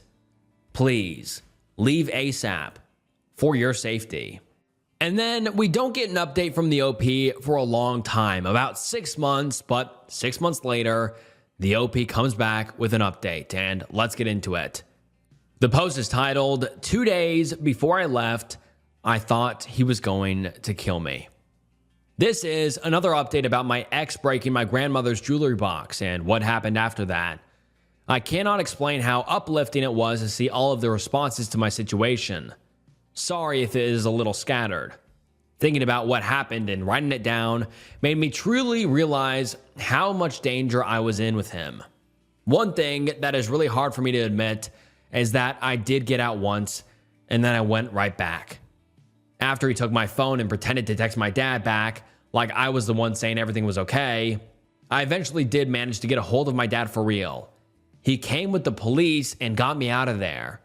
And then that same night, my ex showed up at my dad's house and I got in the truck with him and went back. I know how stupid that sounds. I know people reading this will probably be frustrated with me. I get frustrated with myself too. But when you're in something like that for long enough, your brain gets completely twisted up. I really thought that if you love somebody enough, you stayed and fought through the bad parts. I thought maybe all real relationships were ugly sometimes, and I was just too weak to handle it.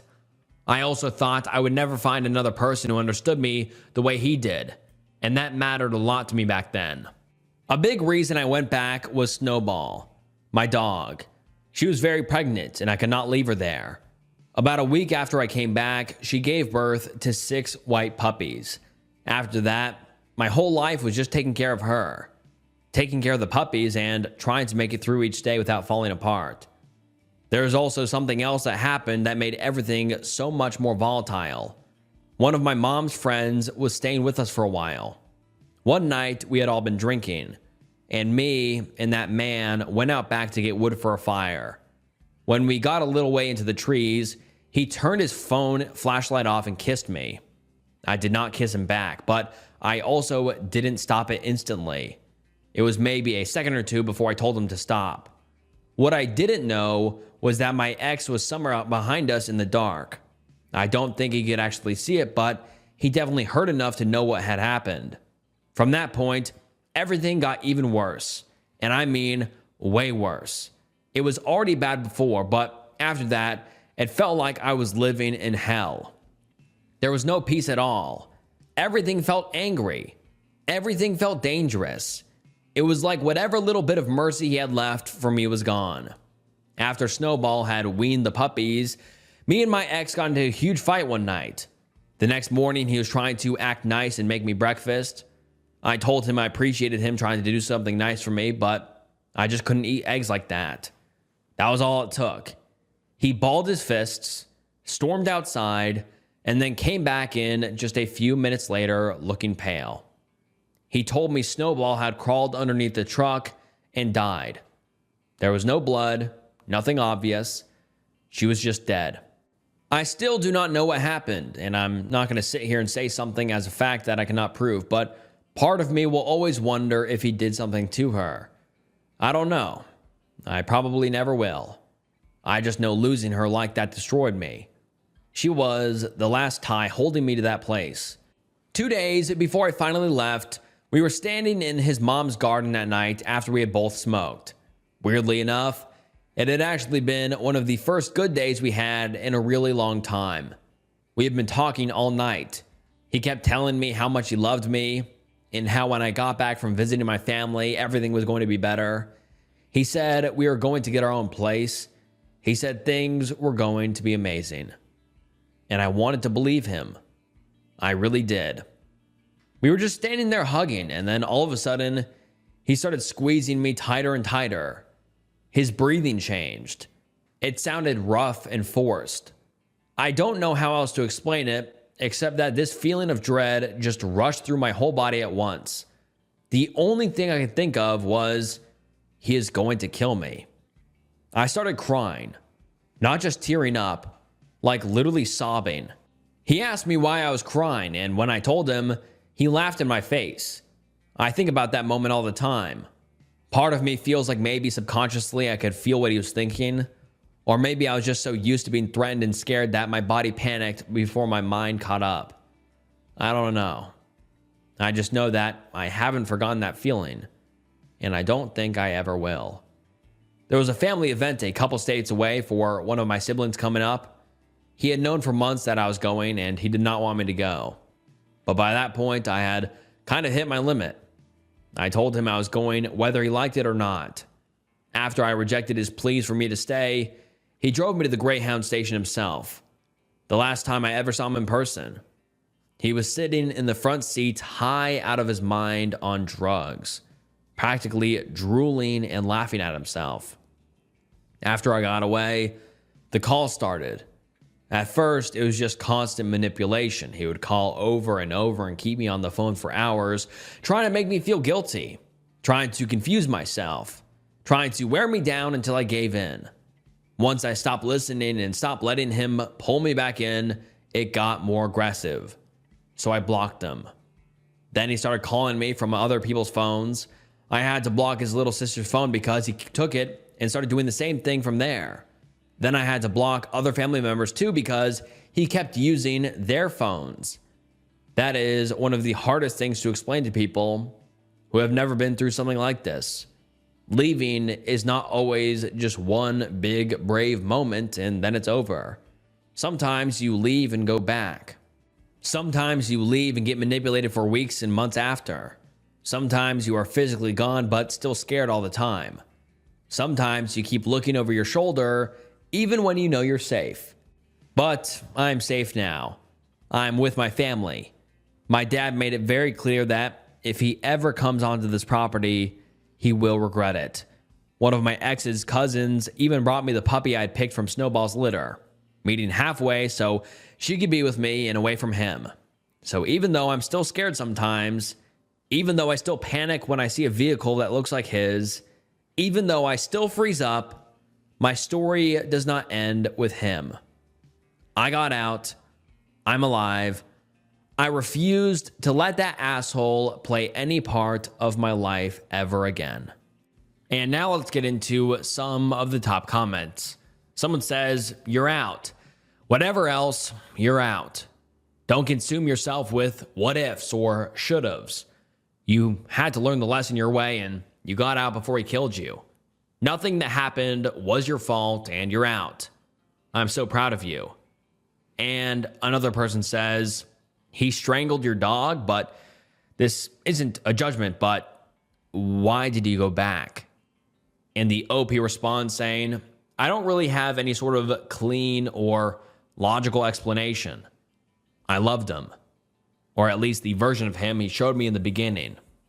And I kept believing that if I was patient enough or kind enough, that the person would come back. Looking back, I can see how manipulated I was. I was young, scared, and deeply attached. And abuse twists your thinking in ways that are hard to explain if you haven't lived it. I'm stronger now, and I know going back was not proof that I was weak.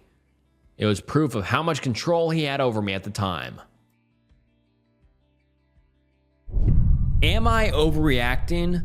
My 23 male boyfriend held me, 19 female, underwater during a bath to prove a point, and I'm still shaken. I'm 19 female, and I've been with my boyfriend, 23 male, for over a year now. We come from different countries and religions, but we've made it work. I have to mention this. My boyfriend loves turning everything into a competition. We both go to the gym, and he's always like, "Who can do this better?" Even at home, he's always asking who can cook better, clean faster, you name it. A week ago, we were relaxing in the bathtub together. He asked who I thought could hold the other underwater the longest. I found it weird and just brushed it off as one of his usual questions. Just 2 to 3 minutes later, he got up as if to get out of the bathtub and suddenly pushed me underwater. He kept me underwater for what felt like more than 20 seconds. When he finally let go, he started laughing. I'm generally healthy, but I have a heart condition that requires daily medication to keep my heart rate normal. Without meds, my heart rate can go up to 140 to 150 BPM. Even with meds, sudden situations like this can make my heart rate spike to 140 and stay between 110 and 120 for the next few days. He knows this. He brought up what happened today and said he apologized, which he didn't, and that I should get over it. I'm trying. He said he was trying to prove a point, that I need to work on myself more. It doesn't make sense to me because he's naturally stronger than me, and no matter how much I work out, I can't always defend myself against everything successfully. I can't talk to my sister or mother about this.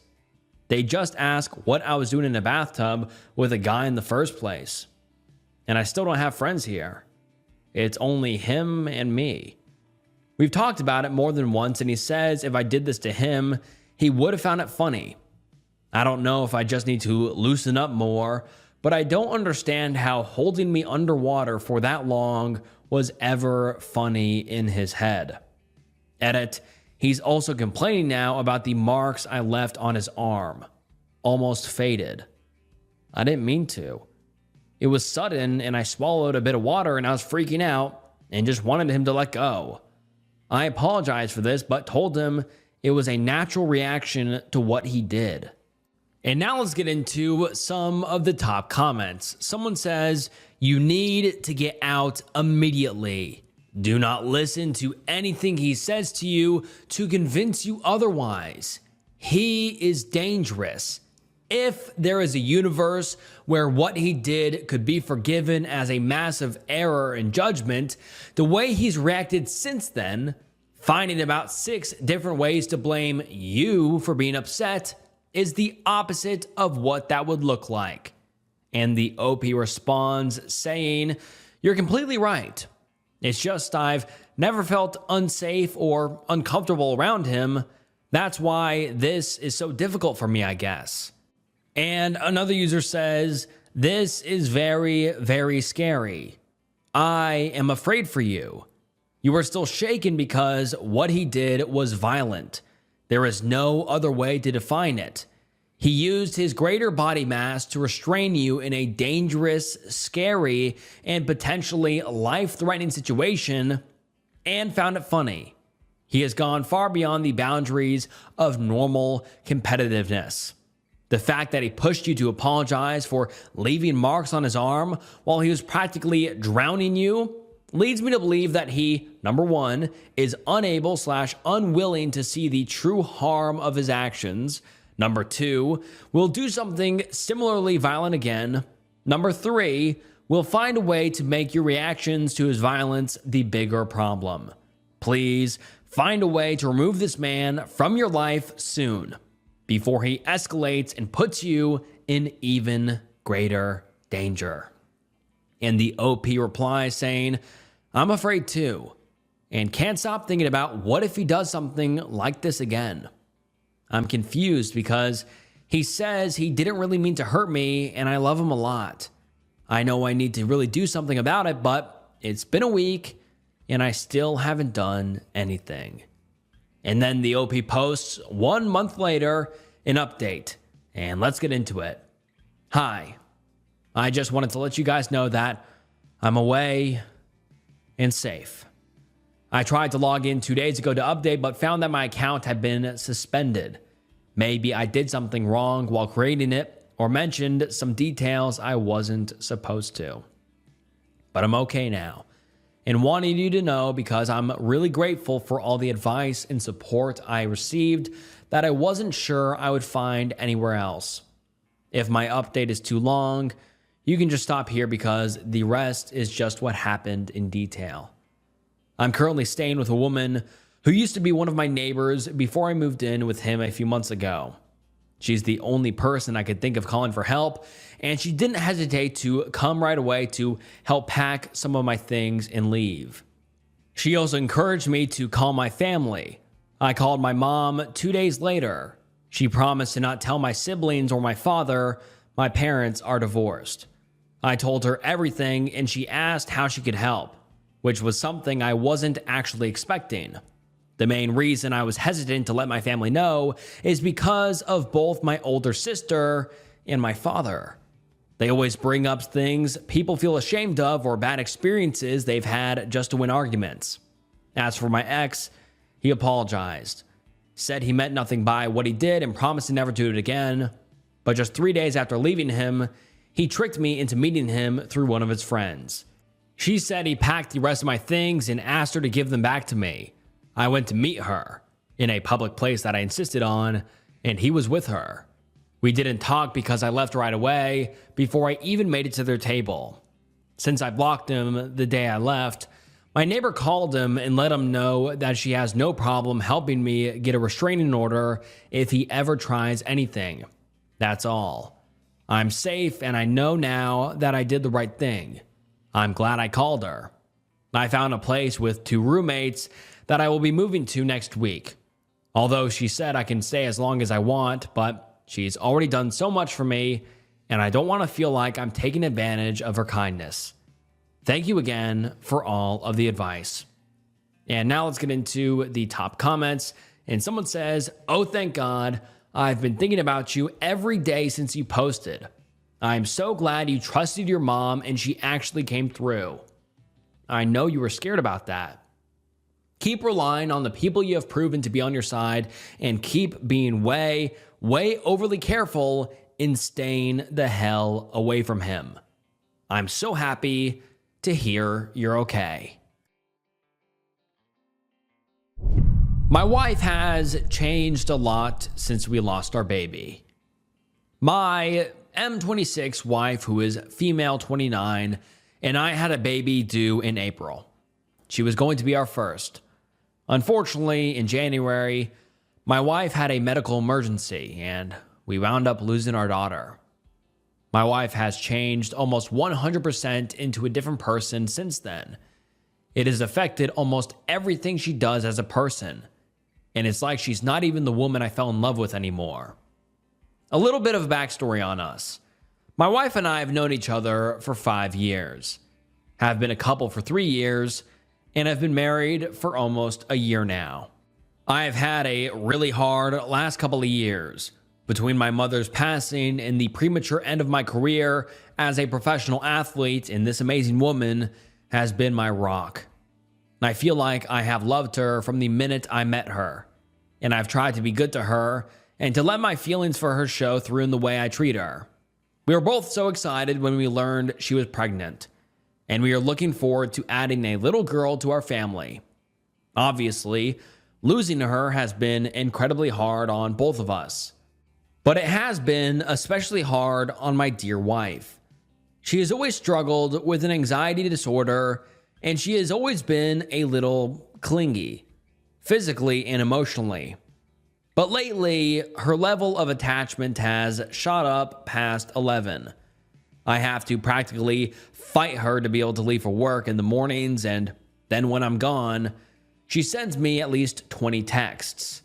Mostly it's just about how much she misses me, but sometimes she just sends pictures of herself. And when I call her, I never get to talk. She just goes and vents, and is incredibly negative about everything, which is basically the opposite of what she used to be. I can't get any personal space at night in bed either. She's always been adamant about cuddling through the entire night, but she's been holding me so tight lately that it gets hard to breathe, even after I'm sure she's got to be asleep. It's like sleeping in a clinch hold with a Muay Thai fighter every night, and she can't seem to go an hour or two without needing to be kissed. And our intimate life has changed a lot too. We used to be fairly active, about 2 or 3 times a week, but now it's almost up to twice or more a day. Every day, even when I don't want it. On the times when I'm not really feeling up to it, I protest a little bit at first, but she doesn't listen. And she just seems like she wants it so bad that I don't want to hurt her feelings and turn her down. And when we're having intimacy, it's like we only do stuff that she's into. And I don't get any say in what we do, and it's just all about what satisfies her. It almost feels like intimacy is turning into a thing I have to do for her to keep her happy, instead of a thing we do together because we love each other. And she'll get upset over the littlest things. So almost everything is a fight.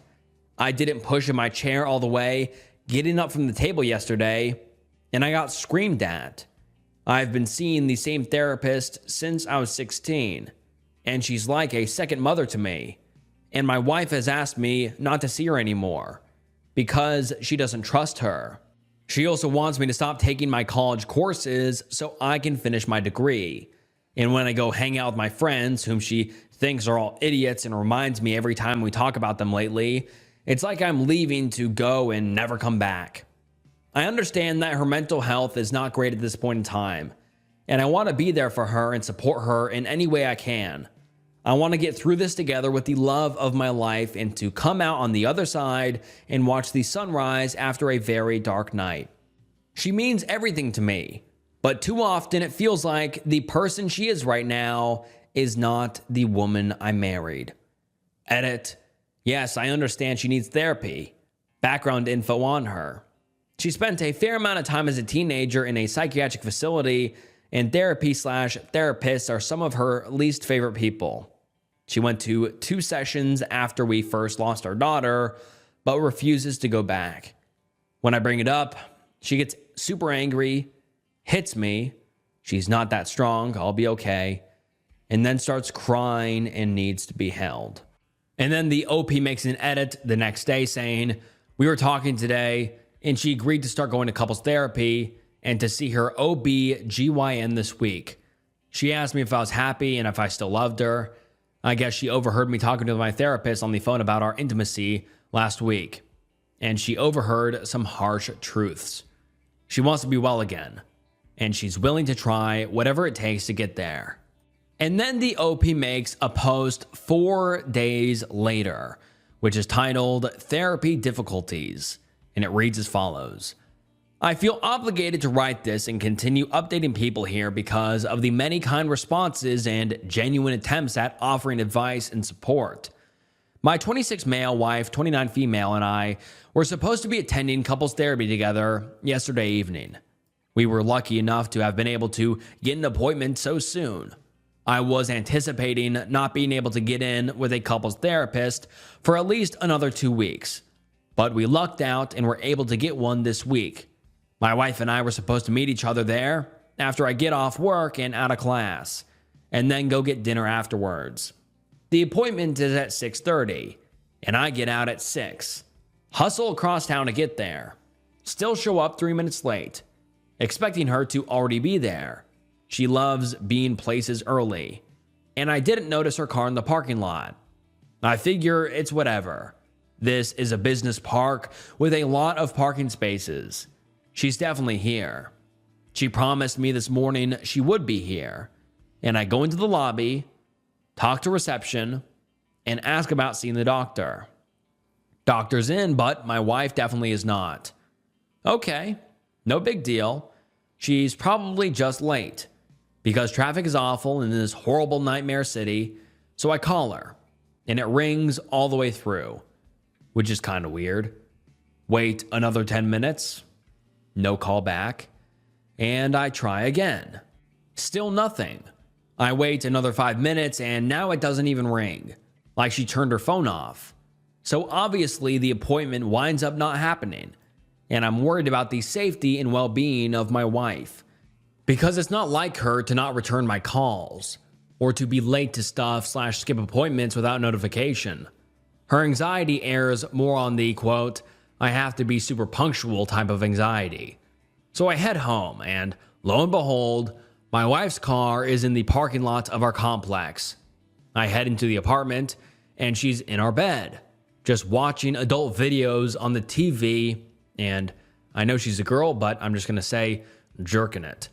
Apparently, that's what she's been up to all day while I've been at work and at school, trying to provide for us. And she was so nonchalant about it too. Like it's the most natural thing in the world for her to be doing at the time. Obviously, I'm a little shocked. I'm not an adult video type of guy. I think it's actually super unhealthy and overall does more harm to individual psychology than any good that empty, instant, intimate gratification can do. I don't think watching adult videos while in a relationship is cheating, but I don't love it. She and I will be having that conversation later. And her watching adult videos isn't what I'm really upset about right now anyways.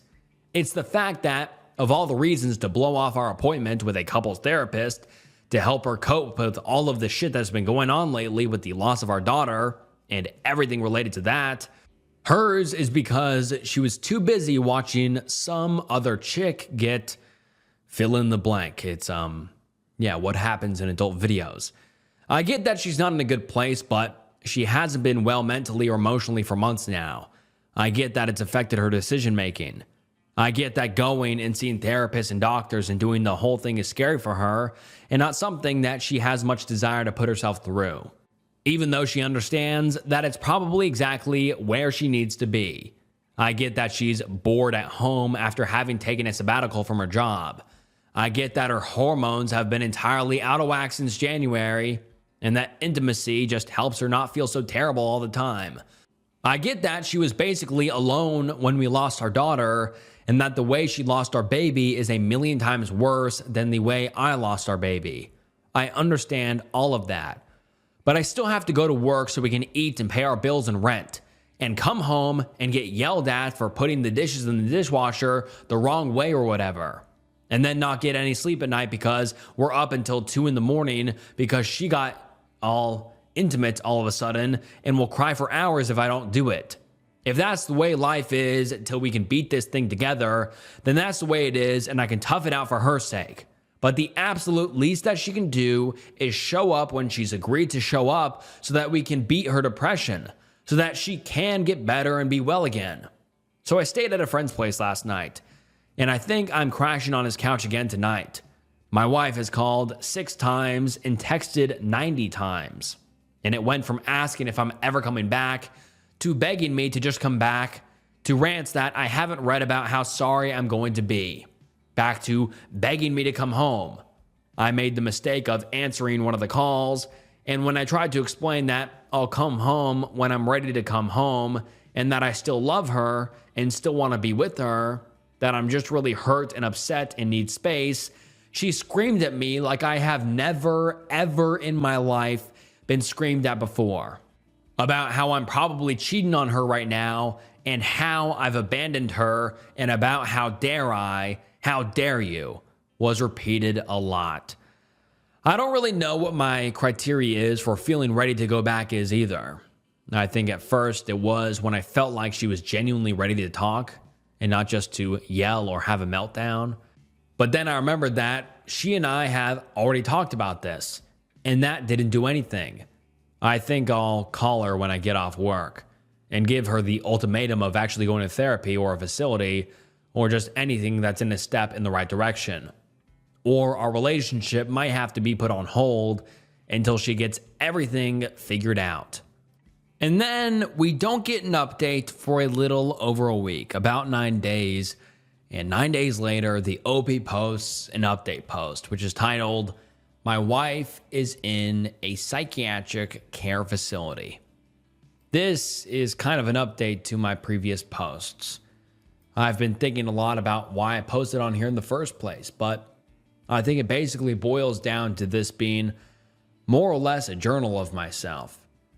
And if people have some good advice or are able to sympathize even a little bit, then I'll take what I can get. I don't have a lot of in real life friends, and the ones I do have, I'm not close enough with to really vent to about super personal stuff. I have my therapist and my last pair of foster parents and some old friends I made at the boys' home I used to live at, and that's about it. This being basically anonymous means I don't have to worry too hard about being judged by coworkers or other people in my congressional, I guess. I keep posting because it seems like a bunch of people might have gotten maybe a little invested in the well-being of my wife and myself. And I think it would be a little scary and sad to not know if the people whose story you have graciously listened to are okay or not. It really feels exhibitionist and weird, and a bunch of people have followed this burner Reddit account, and it feels like this is just juicy IRL watch someone else suffer entertainment for some people. This post isn't for them. It's for the nice people who I think might be worried about me and my wife. Thanks everyone who has tried to be nice and supportive, but I think this is my final post about this. My wife has had an extremely rough time since we lost our baby to a miscarriage in January, and has been practically refusing treatment or therapy of any kind. She has been incredibly difficult to be around, and I've been super worried about her for months now. I recently had to take a couple days break away from her after she no-showed an appointment we had agreed to attend together with someone I thought would be able to help her. My in-laws were able to step in and help get my wife into a psychiatric care facility. I had been talking with them about the whole situation after I made the decision to get some space after the missed appointment. They dropped everything and traveled like 3 hours to us and went by to check on her. My mother-in-law and I have kind of teamed up, which is a miracle because she really does not like that her only daughter married me of all people. My in-laws and I went by the apartment, and they went in first to talk to her, and then they brought me in. We more or less had an intervention, and my in-laws were able to talk to her into going to get treatment. I stayed home with her that night and took the next day off of work to drive her there myself. She was really freaking out, but I think she knew that voluntarily taking a mental health break somewhere she can actually get help was the right decision. I'm really proud of her. My wife has already been officially diagnosed with bipolar disorder and postpartum depression, on top of her already existing anxiety. I had kind of started suspecting her having bipolar. I thought getting a diagnosis would be a lot harder and there would be more hoops to jump through. Just getting the diagnosis is a relief, because now she can actually get medication and targeted help directly at what she's facing. She still has another day left there, and as her spouse, I'm actually not allowed to visit, which I really hate. I way underestimated how much I would miss her. I think I get how a dog waiting for his owner to get home from work feels. My in-laws, however, are able to visit, and their reports have been about as positive as it can get. My wife misses me a lot, and she's been fairly lucid and calm since going in. And so far, it's been more positive than not. And obviously, this is probably going to be something that she'll need support with for the rest of our lives. I'm pretty sure that it doesn't just go away, but it really does feel like a genuine, true, legitimate first step in the right direction. And with the right help, we can actually beat this thing. One of the craziest things that has happened throughout this entire process over the last few days has been the way my mother-in-law has started treating me. She actually hugged me and told me she was sorry about me losing her daughter, which is the first hug she's ever given me. And I never in my life expected her to ever have any sympathy for me. My father-in-law has always been much kinder, but it didn't seem like this was something he had asked her to do. This was just her being nice to me, which I never expected. As for me, I attended a grieving father's support group, and it was like a super pessimistic sadness circle. It was just made me even sadder. And I don't think I'll go back, at least to that same one anyways. I'm going to take a week off of work after the semester of school is over, and we're going to go visit while I'm back in Texas, and we'll stay with my parents. Getting out of this long winter will be good for both of us, I think. And I haven't seen them since my wedding back in May. I'm a little cautious to get excited though. The last time I thought we were making progress wound up being me getting my expectations way too high and then being very disappointed. But it does feel like the sun is rising a little bit, if that makes sense. And then the OP posted 1 day later saying, "She's home. This is the start of the rest of forever." And then the OP posted 9 days later, which reads as follows. My wife, 29 female, has been really big into filming her and myself, 26 male, while we have intimacy lately. It seems like it's almost every time now.